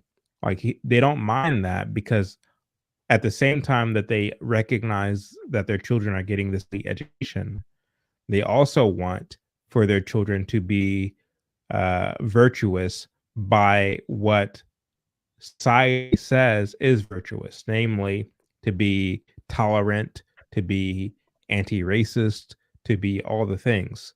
Because one of the things that I think is true of the elite class or the wealthy class is that they don't want to do anything that will jeopardize their comfort. And so if it means, and Swift is, I think, a prime example of this. If it means saying certain things or agreeing to certain things in society that is the kind of, flavor of the day, they're going to do it if it means securing their degree of comfort that they enjoy. They're not going to come out and support pro-American ideas or pro-constitutional ideas in a time where the Constitution is saw or is seen by the general public as being um uh what's the word? Begins with a C. Um uh as being a kind of colonizer, a Oh yeah, colonizer's, literature. that's right. Yeah. They're not going to do anything once again that puts them at odds with the mob. They want the mob to be on their side. And so, as such, they're all too willing to subjugate their children to SEL and to DEI if it means, on the one hand, securing their status in the upper echelon of society, at the same time, putting them in network with individuals who are tomorrow's leaders. And so, with all that being said, is this guy who filed this lawsuit not on an island in terms of, him being a crusader against DEI?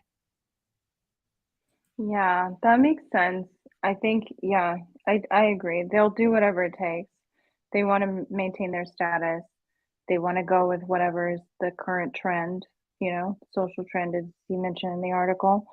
So it's unfortunate that people, again, they don't have morals, they don't have a reason to support the Constitution, they don't have a reason to maintain their freedoms in the country. They're leftists. So they want to break everything down. Which is why we need to have a culture where we promote these things, we make them fun. Um, you're not going to be able to spend time crocheting cute little bags or sequencing your face with all the like these arts and dots that all the Gen Z Yeah. likes to do with their makeup when you're working in a coal mine because you're under like harsh authoritarian top down control system where there's not enough power and food, which is what inevitably would happen if they got in power. So, and it's actually what's happening where they want us to be, have no energy to do the things we need to do and survive because people who are dependent and people who are desperate are much easier to control. But in any case, that's why we need the culture. We need a culture that says and explains to people, okay, why is it that you don't need to listen to this batshit crazy lunatic school board leader woman or man? Why is it these ideas won't mesh well? They won't seem like a good idea because the culture doesn't support it. You have to create the conditions for this parasite to flourish, for this Marxist parasite to flourish. And unfortunately, they had the conditions. So Wow. that's Yeah. ultimately where it goes to. Um, but yeah, there's not many people are going to stand up. And this is the other thing. We don't need to worry. It's never going to be a majority of people who stand up. Most people, unfortunately, have been genetically conditioned, like through, I'm going to use evolution, but through societies and the evolution of our societies and the way we've lived, feudalism and all these different modes that we've lived under, to be servants, to not Yeah. think, to not want to do this. So it's going to be a single guy like this one, a single man. It's going to be a couple people online. It's going to be, someone like yourself who's going to take the lead and set the tone. So we have to really be realistic about it and understand what our responsibilities are and not overestimate how things are going to change. They're going to change through a couple people taking action. So it's good to Yeah. see that he fought back. Right. Very well put. Quote, there is an increased appetite for parents using the legal process to fight for their kids in a way that just wasn't a prevalent or as prevalent before, said Sarah Goldsmith Schwartz of Andover, Massachusetts based Schwartz Hannum PC, who frequently represents private schools. Quick take: how Disney and DeSantis became locked in battle. David Pivtrek, a lawyer for Eisenberg, also said he believes legal complaints against private schools or DEI have increased through, or though he had, or let me see, he added, I can't read tonight. Though he For the added true that number, yeah, that's a lot. that the true number may be underestimated or understated rather because of arbitration clauses like the one in Brentwood. Yeah, I which is was good. That's what persuaded. they should do. Yeah, They you should be guys have suing to them. right. Huh? No, you're good. You guys have to forgive me. I was public school educated. I can't read tonight. No, it's just like, why would they throw that DeSantis thing? There's no link or anything. It's just like, here you go. Right? Yeah, isn't that crazy? Others see a distortion. Jin Hee Lee. What's up with all these weird names tonight? Director of strategic uh, initiatives at the NAACP's. Ugh, I always cringe when I You hear the can't even get NAACP. through. Can't even get through saying all those letters. Yeah, the NAACP, they're god awful. Here we go. Jin Hee Lee, director of strategic initiatives at the NAACP's Legal Defense Fund, said the pitched legal and political uh, battles are painting a quote misleading quote picture about oppression to DEI instructions or opposition rather to DEI. Like I don't know, I can't read tonight. Quote, she says, the majority of parents want their children to attend a school that is diverse and inclusive, Lee said. And the majority of Americans understand that we have a very tragic legacy of slavery and Jim Crow and racial subjugation that we're still dealing with in this country. And so, when she says that, I always have to ask, like, okay, what are your sources? When you say the majority, like, it's interesting how these people can play fast and loose with this language and say, the majority of Americans believe that Jim Crow and slavery is a legacy that still affects us to this very day. And my point is like, okay, first of all, again, what are your sources to validate such a claim when you say the majority of Americans? And even if that were true, it's not so much that they believe it based upon the facts of the evidence as it is, but rather it's only true because we have all been indoctrinated through the public school system to believe that this is the case, to believe that blacks are suffering the inequities and the disparities of being black in America as a result of quote the legacy of slavery and Jim Crow, which is complete and utter BS. But again, to the extent that we believe it, it's not because it's true. It's not because it's factually true. Once again, it's big. It's the majority of people believe that because we've been indoctrinated to believe that. We've been trained and conditioned to believe that. The fact is, Yeah, in a and have a meritocracy, response. right, 100%. Like, in a meritocracy, like I am just as capable of achieving as my white neighbor is, or as my Asian neighbor is, or as my Hispanic neighbor is. To the extent that I'm willing to put in the work, I will yield the benefits of having put in that work. I mean, this is a verifiable fact. I'm a living example of that. Like, is a living example of that. Most of my friends who are not white are living examples of that. To the extent that you decide to not put in the work, you will not reap the benefits of living a comfortable life. You just won't. The fact that foreigners can migrate to America and start off with nothing, and 2 or 3 generations, hell, even within their own lifehood, can advance and move up, several tax brackets, is a testament to how America works. It's a testament to meritocracy. We don't live in a caste system. This is another word that these people like to throw around. Oh, we live in a caste, the caste of being black. People don't understand what a caste system is. A caste system is a system where you're born into a certain class and you die in that class. No matter what you do, no matter how much work you put in, you will die in the same caste in which you were born. That's what a caste system is. That's true in America. Most of the millionaires in the United States of America are new millionaires, are people who didn't come from money, are people who had an idea, are people who had ambition, are people who had a vision and got to work and have allowed them, and their ambition has allowed them to elevate in society, um, again, moving from one tax bracket to another. That's I mean, that's true.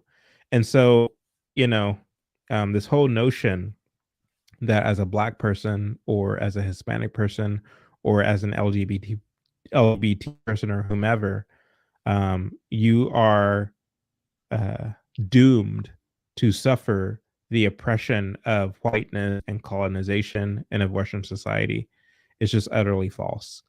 And so for this individual who is an advocate or a scholar or a legal person for the NAACP, they're just spewing utter nonsense. And it's interesting how they get away with saying, oh, the majority of people believe that, the legacy of slavery and Jim Crow keeps black people behind. You know, it's interesting how they get away with saying that, but not verifying that with facts.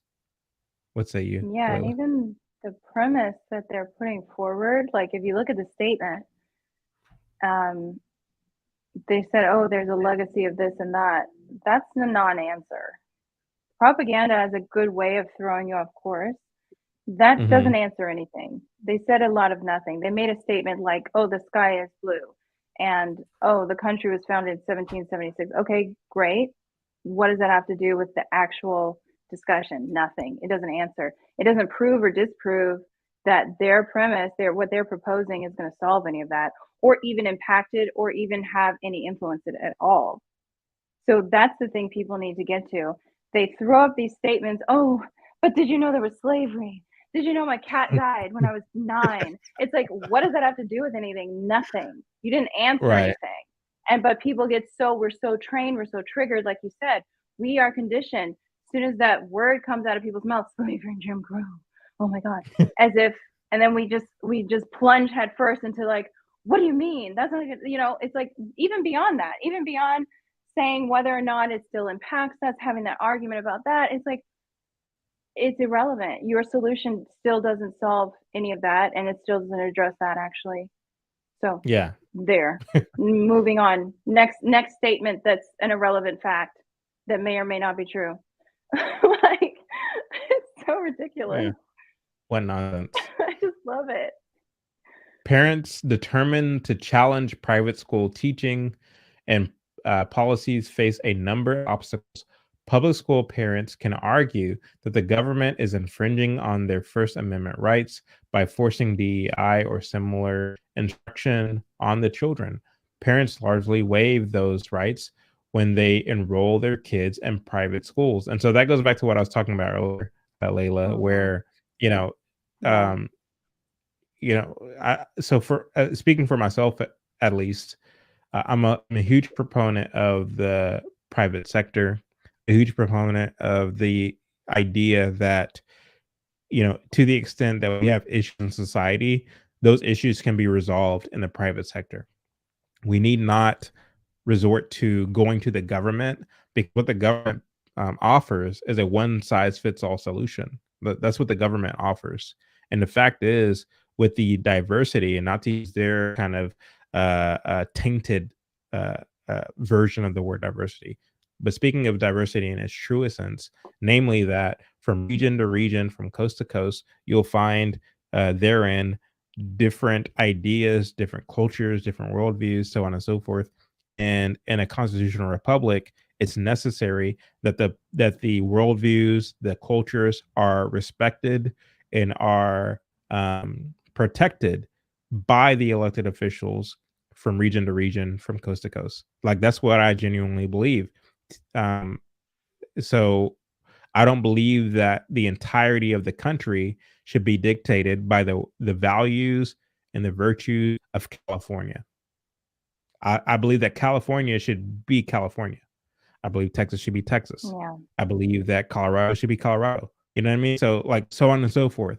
And even within those contexts, I believe that the counties have sovereignty.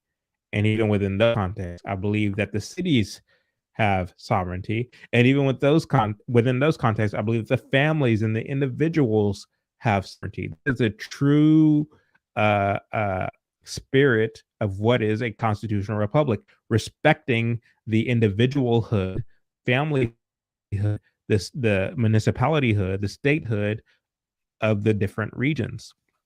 um, when you begin to talk in this kind of universal language of imposing the will of a certain region on the entirety of a society, and this is why the electoral college was a genius move by the founding fathers, it is, to the extent that you begin uh, impose this kind of universality of your views on the entirety of society, you are venturing into a kind of tyranny.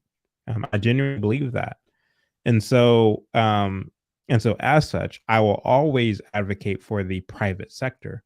However, uh, doing so requires a kind of investigation and research that you have to that's incumbent upon you to do that.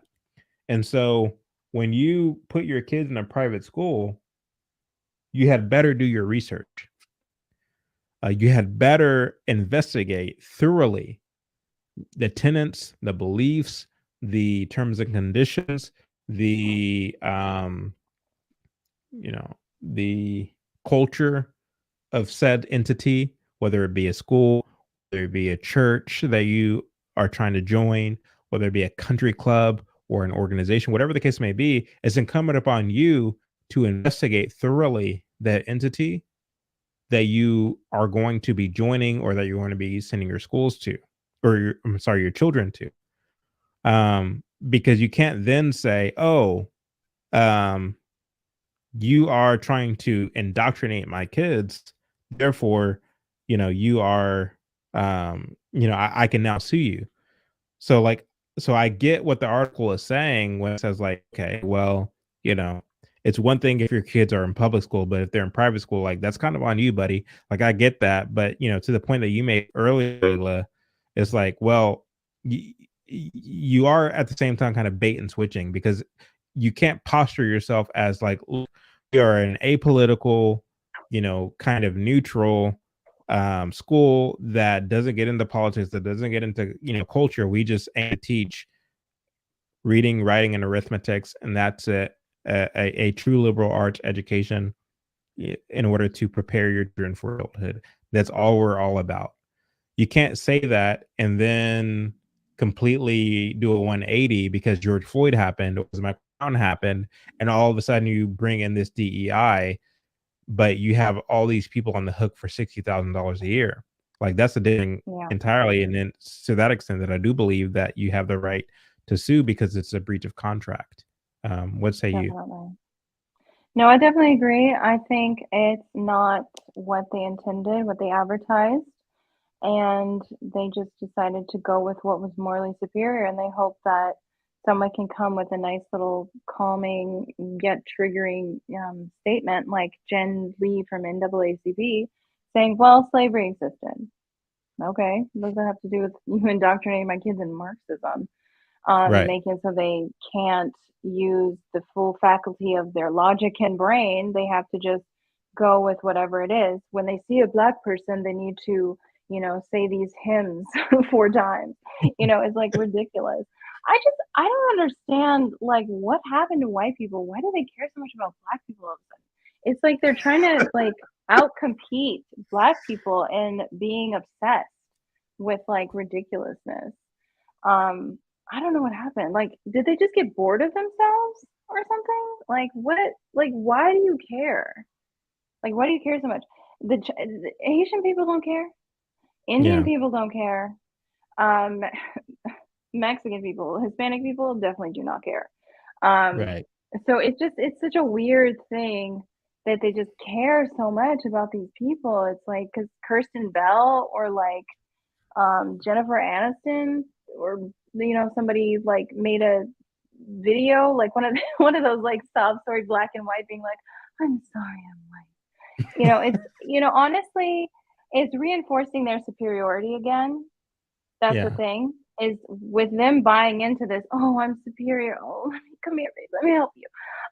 That's reinforcing their superiority, so they do get something out of it. It's not just they're Right. doing it because they care about black people, it's that they will be cemented forever as the supreme beings of this planet, even though and it's so funny to me because they complain constantly about the white European worldview that's being taught, blah, blah, blah, blah, blah. If they actually did learn European history, it would be pretty easy to dispel and dismiss all of this idea of white supremacy. Like Mm, in the French courts, they were openly relieving themselves in the halls. Okay, there's right. no, there's in the in the Louis XVI in Versailles. There's no supremacy going on there. Okay, there's just a whole bunch of like decadence and hedonism. So Mm, if yeah. even if they did what they claim, even if it was happening, they wouldn't have this leg to stand on that, oh, white people are superior to us. It's ridiculous. Everything about the left is an illusion filled with catchphrases, honestly. That's all it is. Catchy titles, catchy phrases, cool little like tunes, which is why it's so important to make things appealing to the lowest level of intellect. Otherwise, it's not going to stick. Yeah. And you made that point before, and I remember it sticking in my brain. How like these leftist propaganda or propagandists, like they appeal to the lowest level of humanity. They appeal to the vice of humanity, and that the reason why that stuck in my brain is because like, it's so true. And this is how Satan operates, right? We saw it Mm-hmm. in the Garden of Eden, and we saw it all throughout history or all through the Bible as well, where like it's this kind of encouragement to indulge, to and you see it in the rhetoric of the leftists today, where it's like, oh, be who you are, right? And to the extent that um a person wants to queer or a person wants to be whatever, um that this is them exercising who they truly are, and who are you to tell them that they can't be who they are. And because it's like, you see a lot of these right wing influencers, these reactionary types who always who basically dedicate their platforms to criticizing and Yeah. uh, basically being shocked by LGBT stuff and culture, whether it be the drag queen story hour, whether it be whatever the case may be, and all of their videos are, can you believe that the gays did this and the LGBT did that? And they don't understand how they're playing into the hands of their political adversaries, because reactionaryism is just as important as propaganda. Because if you're telling a young child, a teenager, be who you are, because right wingers don't want you to be who you are, they want to suppress you and they want to oppress you.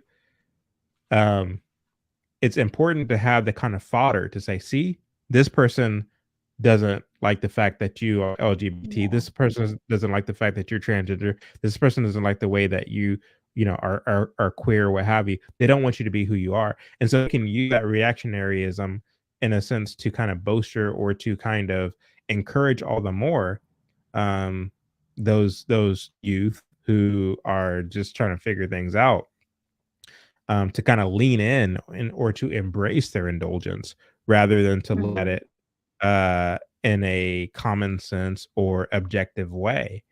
And so reactionaryism once again is as important as propaganda, because you want to phrase or frame your political adversaries as the boogeymen who are the fascists who are against you being truly who you are.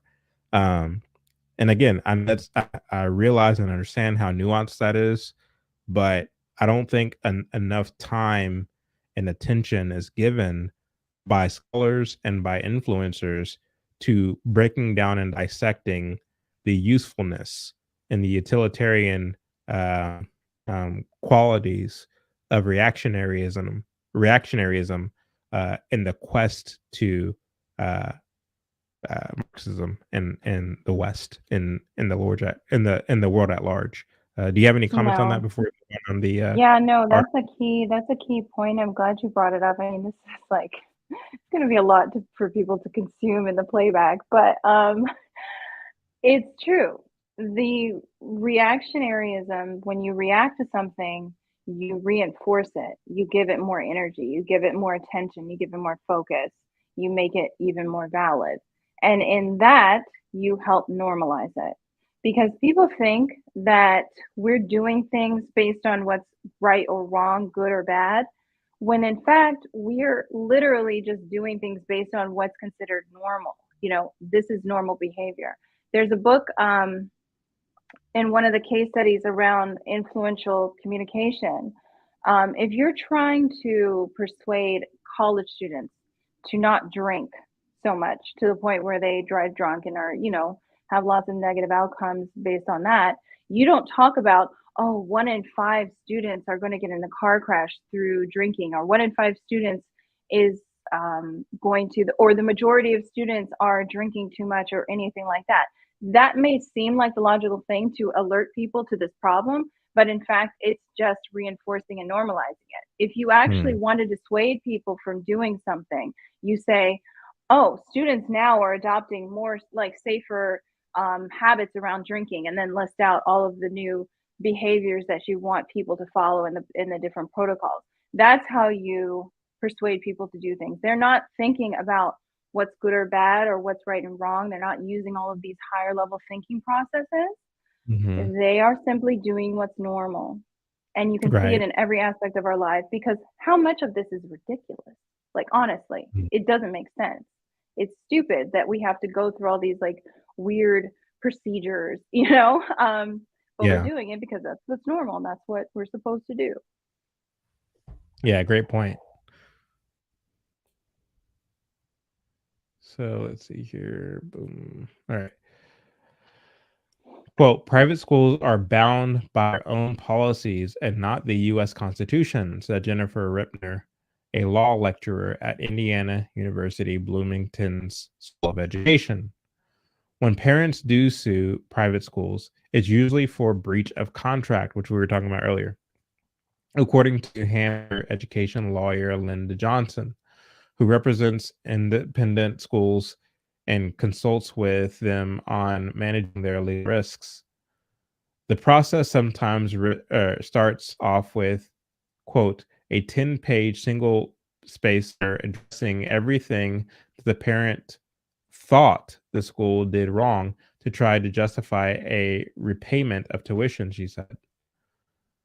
Many of the disputes arise out of school disciplinary action, Johnson said. In the current environment, that can have political overtones. Manhattan's $60,000 a year Spence School, Gwyneth Petro's alma mater, I don't know who that is, was sued in 2019 by Adam and Michelle Parker after after their daughter was disciplined for posting on Instagram a text exchange in which she and some friends joked about dressing up as enslaved and indigenous people for Halloween. Her punishment was a half day of in-home reflection. Sounds kind of gay to me. And the school had multiple grade wide assemblies to go over what she'd done according to the Parker's lawsuit. So that to me sounds like a church, Layla, or some kind of Yeah. religious institution where, Mm-hmm. okay, look, she did something wrong, so let's now stop everything and let's talk about what he did and how that's not right, how that's amoral, how that's disrespectful, how that's intolerant, all the things. We aim to teach you all a lesson of ethics, or at least what we culturally define as ethics, in regard to what our um, code of ethics are here at the school. Like that has kind of religious vibes to me. What do you think? Oh, yeah, it's part of their process of indoctrination. You need to, I mean, the greatest threat to people is loss of community and that connection being ostracized because, we couldn't survive as people without our community, without acknowledgement and acceptance and approval, because most of us aren't leaders. We're not going to stand on our own about things. So it's really sad. It's the same tactics. It's the same stuff over and over and over again. They're not reinventing anything. They just keep regurgitating it, put a new label on it, put a new packaging on it, and just follow the same rhetoric. It's the same as the Cultural Revolution in China. They need to be re-educated. 100%. The Parkers say that their daughter was mocking, not exhibiting racism. They allege that Spence disciplined the girl before even seeing the post and perpetuated an quote false narrative unquote after they saw it. According to the suit, the school admitted to the Parkers that that it quote had gotten it wrong unquote, and that Spence failed to convene a quote community standards committee unquote, as stipulated in their enrollment contract. So I mean, basically, you all got. I mean, you guys all get the gist of what this article basically entails, Mm-hmm. namely that schools, or I'm sorry, parents rather, are uh, in a sense outraged at the fact They're that definitely outraged. yeah, they're outraged that they went to these elite schools, these private schools, thinking that these kids will get an education that is in a sense immune from the political climate that a lot of the public school children are subject to. And lo and behold, they found it there too. These people are spending 40, 50, $60,000 a year in order for their children to get an elite education. But what they find is that when it comes to the substance of education, their children are just as subject, if not more so, to DEI, SEL, EIL, so on and so forth, as those who are in Yeah, it's really the unfortunate. yeah. And so for me, it's like it goes to show, and I make this point all the time that um, even those who think that their children, oh, we're in a good school, right? You know, our school is predominantly white, or our school uh, is made up predominantly of students who are the children of affluent parents, and as such, we're getting a good education. No, you're not getting a good education. Like we, as Americans, are completely foolish on the word education in itself. We don't even know what that word means. Like education is, in a sense, the kind of imparting of a set of values. It really the spirit, education is the imparting of a spirit into a child. The question is, what spirit is that exactly? The question is, what exactly are those set of values that are being instilled in that child? And for me, far be it from me to tell a person how they should be raising their child, or what kind of value they should be instilling in their child.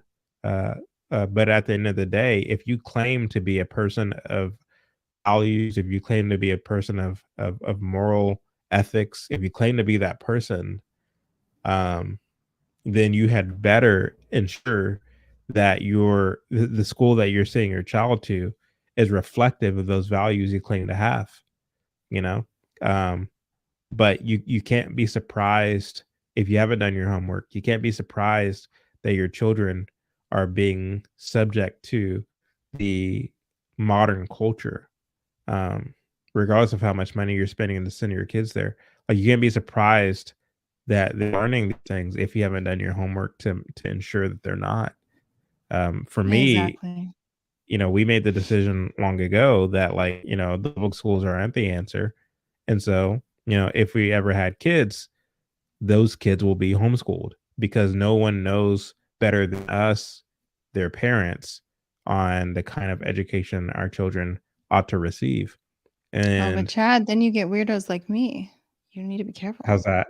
Oh yeah, yeah, yeah. Because you're homeschooled, right? Yeah. So what was your mother's reason for homeschooling you? Just the school system. She just didn't like it. Mhm, She didn't think it was, good enough. It didn't teach mhm. people how to learn. It just Mhm. taught them how to, fill out words and meet deadlines. So, Do you regret having been homeschooled? no, Did no, you no. regret it at the time while you were being I homeschooled? don't even think. Oh, no, I didn't regret it. I chose not to go to high school. I don't even think that a lot of women don't even need to go to school like that. A lot of Oh, boys need wow. to have a lot of, I mean, honestly, like, what are you doing? Like, what are you doing? Why are you stressing me out? Why are you stressing me out? Like, it's a waste of time. And this is not Yeah. that they don't need to go to education. It's like, if you think about it, you have to get dressed, you have to get up, you have to like, it's like a almost military service. Like, what Mhm. if you are, young and you need to lay down, you need to relax, you need to, focus your time. Like, honestly, the college model is much more conducive to, I think, women because it's not so rigorous, it's not so like strict and um it's more malleable and things like that, and you can pursue different things and study different things.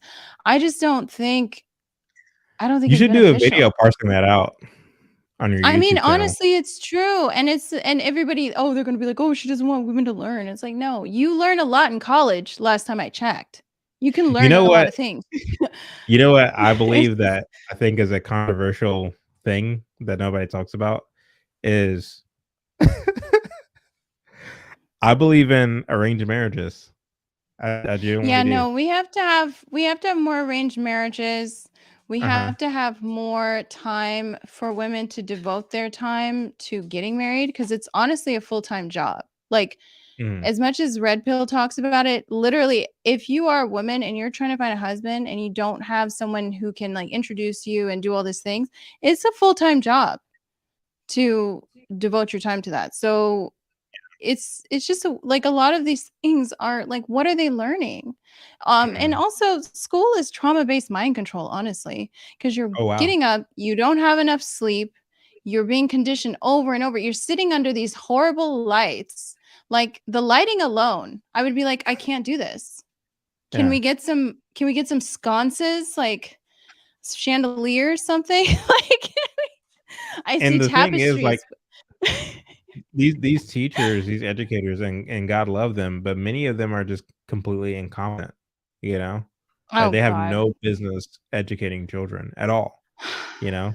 The And type the of thing is women who typically become teachers are not classy. Mhm. They're not the type of women you want to bring home. Yeah. Yeah. They're the No, enraged 'cause, like, feminist liberals. I have 2 boys and 2 girls, and, like, we'll talk to my daughters, specifically about, when they get older. Like, I don't ask them, questions like, "Oh, what kinda guy are you gonna marry?" and all these things like that. Like, I speak as though it's a matter of fact that you will be a homemaker. You will be someone who is a helpmate to your husband. You will, nurture and guide, lead your children. You will be an example for younger women, and to the extent that another woman tries to make fun of you for being a homemaker or not being a career woman or what have you, like they're just jealous of you and all these things. So like I use that kind of language and Yeah, that's important. and I can see them like eating that all up, and they Like, are what looking are forward most to it. women doing? Like, what are people doing with all of this time they spend in school to become like HR people? To like send emails? Like, what are they But doing? They're not HR doing loves black anything. women. Yes, HR they're loves black women not 'cause they're not doing anything. They're not constructive. Yeah. Like, you can be a mom and you can have a Mhm. business. Right. Lots of moms Yeah. do it, Yeah, especially that's with true. technology. Like, That's especially with true. technology, like, honestly, being a mom and having a business is something that women did all the time. Like, they didn't just sit at home and watch TV. They had Yeah. to do things, they had Yeah. to build and create things constantly, like They produce manage the things home and they constantly. manage Right, yeah, you're 100% right, Like, like, literally you know producing clothing, producing things. So the idea Yeah. that that's antithetical to, like, women, like, work like, being industrious and doing work is, like, the opposite of traditional womanhood is, like, not true at all. It's just now Mhm. that we have the luxury and the technology so that she can produce clothes maybe for, a community. She can produce food and other goods for a community, like, doing all these things. So and women do it naturally. If you look at social media, what do? They make lip gloss businesses, okay? They make shea Mhm. butters. Like, that's what they do. So it's just the natural evolution. So Mhm. it's not rocking the boat. It's normal. You're not going to just sit there and watch Dr. Phil all day. That's not being that's Right, and eat not a bonbons. state. Yeah, So, yeah, like the argument is there. It's right. ridiculous. Like, I don't know why people think it's like so great to go sit and have to stare at people at 7 in the morning. Yeah. Like, But it that's one of the gifts of second wave feminism, because the thing is, like, when I was talking about earlier, how a lot of these, liberating movements in the 60s and the 70s, they relied heavily on straw men and how they framed the uh, the qualities of society that they wished to undo and that they wished to deconstruct. They were able to do so by building a straw man out of these realities. So they built a straw man out of marriage. They built a straw man out of Mhm. masculinity. They built a straw man out of quote unquote whiteness. And they framed it in such a way that people were able to get behind their agenda. And so people got behind civil rights, the civil rights movement. People got behind secular feminism. People got behind the hippie movement and the free love movement and the anti-war movement and all these things. And we have suffered as a society as a result of it. Like the baby boomers, like, I love I love the baby boomers, but I mean, they did a huge disservice to Western society. And that's They real, really you did. know. They were the ultimate And bottle-fed right. passive Hmm. everything. So it's just I mean, all of their agendas, everything like anyone watching, every leftist agenda leads to the opposite of what it is they're promising. It's Yeah. literally tells you it's going to do one thing, and then it immediately, proceeds to tell you to do the opposite of what would actually achieve it. Like, you're going to get liberation by giving men exactly what they want without any effort. You're just going to sleep with them. Like, it's like, hello, it doesn't take that much to decipher what Yeah. you're losing. You're not gaining anything, but okay, cool. So, the rhetoric that they have is they just say it in a way. The way they say it just seems like a good idea, Yeah. So I love No, it. but I but it love the goes back to what left. you were saying earlier, is like they appeal to the lowest aspects of humanity, Yeah. and And in that and part of the brain, they're not mhm, thinking, they're not processing things. They're right, not evaluating the pros and cons or using foresight at all. They're just right, reacting. 100%. Yeah, so I mean that article was crazy because I Mhm. mean, again, I was surprised that Bloomberg ran it, because it didn't appear to take a side, as much as it did kind of lay out the facts as they are, in terms of like, yeah, you have these parents who are suing these elite schools. And I think encompassed in that article is a truity that, again, and I think I made this point time and again throughout this live, which is that no matter where you go in terms of like educating your children, you'll find this kind of indoctrination and this kind of propaganda everywhere. And Yeah. so you have to really be intentional. And that doesn't only go with education, that goes with literally everything, um, that you subject yourself and your family to. You have to ensure that you can spot that propaganda and not be so easily swayed or manipulated by it. And I think like it's interesting because like, those of us who claim to be, pro free market enterprise and pro ambition and becoming wealthy and becoming successful, one of the things that I think we negate or sleep on is the fact that some of the most uh loyal activists or participants in wokeism are those who are in that class of people, the wealthy and the upper echelon of people, because Yeah. they have a vested interest in seeing to it that their level of comfort is maintained. And they're not going to do anything that jeopardize or what they perceive to jeopardize their income. When you look at the fact that, or not income, not only income, but also their degree of comfort in life.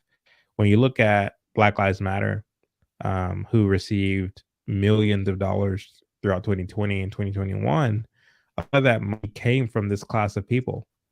And the reason they did it is because they saw it as a virtuous move.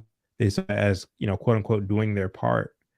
It kind of reminds me of, in the Bible, when, the Israelites were slaves in Egypt and Moses was trying to get the people free, and he tells Pharaoh, like, um, well, I need to go back and read it. I haven't read that part in a while, but basically, um, he tells at least the Israelite people, paint uh, the blood of a lamb on your doorpost, because there's a spirit that's going to come and smite the oldest child of everyone who doesn't have the blood on their doorpost. And so, the Israelites followed suit. They painted the blood, and as a result, the spirit bypassed their homes and only smote the oldest children of those who didn't have the blood on their doorpost. And so I see like a lot of these wealthy people who are capitulating to and embracing full on wokeism. I see them as individuals who are, in a sense, painting the blood on the doorpost so as to not have their comforts disturbed by the woke mob, because they're 100% willing and ready to cancel and publicly shame anybody who doesn't capitulate or embrace their ideals. You see with Taylor Swift, I don't know if you heard the story, but Taylor Swift is being criticized right now as we speak by the LGBT community because she's not being. Um, so she's on tour right Yeah. now, and Yeah, she's touring. she's not holding up the flags like Lizzo. Right, right, exactly. So she's touring in like Texas and Florida, and a lot of these southern states Li where you have this That's this the one thing, I'm anti. sorry. That's the one thing I like about her. She's about her money. Like, at the Yeah, end of the day, exactly. she's She's a like, "Oh, capitalist hold through on, and hold through. on. I need my checks." That's what we So, need. We need more people, more selfish like that. Come on. Anyway. right, exactly. So she's touring in these southern states that are passing or at the verge of passing anti-DEI legislation and um, anti, you know, how should I word this? Basically, legislation that makes it illegal to transition children. Yeah. So a lot of these states are passing legislation that makes it illegal to do that, and the LGBT community, quote unquote, which I cringe even using that verbiage, but it is what it is. So these folks see this as as legislation that threatens their personhood and their humanity, and they believe that people like Taylor Swift should be denying or rejecting going to these states and doing concerts because they are passing such inhumane legislation. But rather Yeah. than siding with them, Taylor Swift is basically pretending like the issue doesn't even exist, and she's having the concert anyway. And so they're very upset with her about this. Um, so you know, on the one hand, it's cool to see that Taylor Swift is about her bag, but at the same time, she kind of brought this on herself, when she decided to kind of plant her stake uh in the left in 2018, or was it 2020? I think it was. Oh, actually, I'm gonna post a video too coming up about like my response to Candace going like Mhm, dragging Taylor Swift as a mhm. psychopath who's never gonna get married. So she's gonna become like Chelsea Handler on steroids. Did you see that? Because I like didn't see that, no. she was like, you guys should watch the video, but she was like, Taylor Swift is crazy, so she's never gonna find a man. So I was like, oh, Candace. Well, Candace is touche. ruthless. Candace, well, touche. I don't know. She's kind of crazy. I mean, she literally says she's crazy. So Yeah, yeah. Yeah, I mean, but the thing is like, she yeah, somebody was telling me that in her documentary, like her dad was telling her, "Hey, don't take this political stand. If you do, mhm. you'll isolate a significant half of your audience. Don't do it." And of course, Taylor's mom was like, "No, you're wrong. She should do it. It's a moral thing to do. It's an ethical thing to do." And so, long story short, um, Taylor Swift and her mom were able to triangulate themselves against her dad, and as such, she went ahead to go full woke back in 2016 or 2018 or whenever it Mm, was. And so she basically gave herself or offered herself to the woke crowd as being an advocate for them. And so she kind of brought it on herself because to the extent she doesn't carry the water at any given moment in any given season, when it comes to supporting the next woke thing, she will be, slaughtered by these folks, yeah. and she's experiencing that right now. Um, but because she has such a significant like fan base, she's able to, in a sense, sidestep that to some degree. But how much longer will that last? To where she can ignore these people who she told, "I'm your advocate." So it'll be interesting to see how all that plays It's out. never I mean, she is enough. a phenomenal songwriter in terms of like pop music and so on.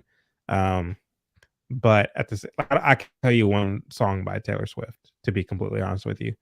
Um, I know she did a song called like Tim McGraw or something like that back in 2011. But other than that, I can't tell you anything about Taylor Swift. So that kind of goes to show you how well uh, up I am on pop culture. But that is to say, not at all. But it's interesting to see, that particular story and how, the woke will always eat itself. So, They Layla, will will. give you the last word before we go ahead and call it a night. Yeah. Yeah, I really appreciate the time. Just remember, be more direct with the left. Don't let them control you and sway you and move the conversation and move the goalpost and say all these words that seem to have substantive value when it doesn't really have any at all. You have to be direct with them and call them out. You have to say, Actually, no, that's not really answering anything. You didn't really say anything. You're just using trigger words. So we have to be vigilant about it and everything. Just like the article showed, you can never let your guard down. And it might seem appealing that you can let your guard down and trust this figure, trust this organization, whatever it is. But to be a free citizen, you need to be responsible for your freedom. There's no lord of the land that's going to maintain your life and the comforts of it. There's no king somewhere who's going to do that. And that's the fundamental difference between us being under that system of kingship and feudalism or whatever, and being free Americans. So I think we need to really make sure to, advocate that message more and more, because I didn't know about it. I didn't grow up with that message. I understood self-sufficiency, but I didn't understand how it had to run into every aspect of our life, even if it's, what grocery store or store we support or school we send children to, whatever it is. So just let's be more eyes open. 100%. Yeah. Layla, where can people find you?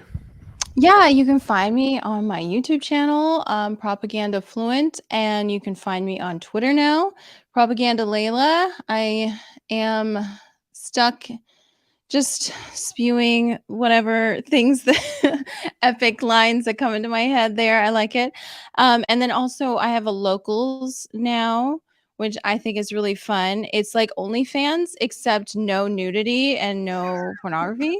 So it's like just as like exciting, but yeah.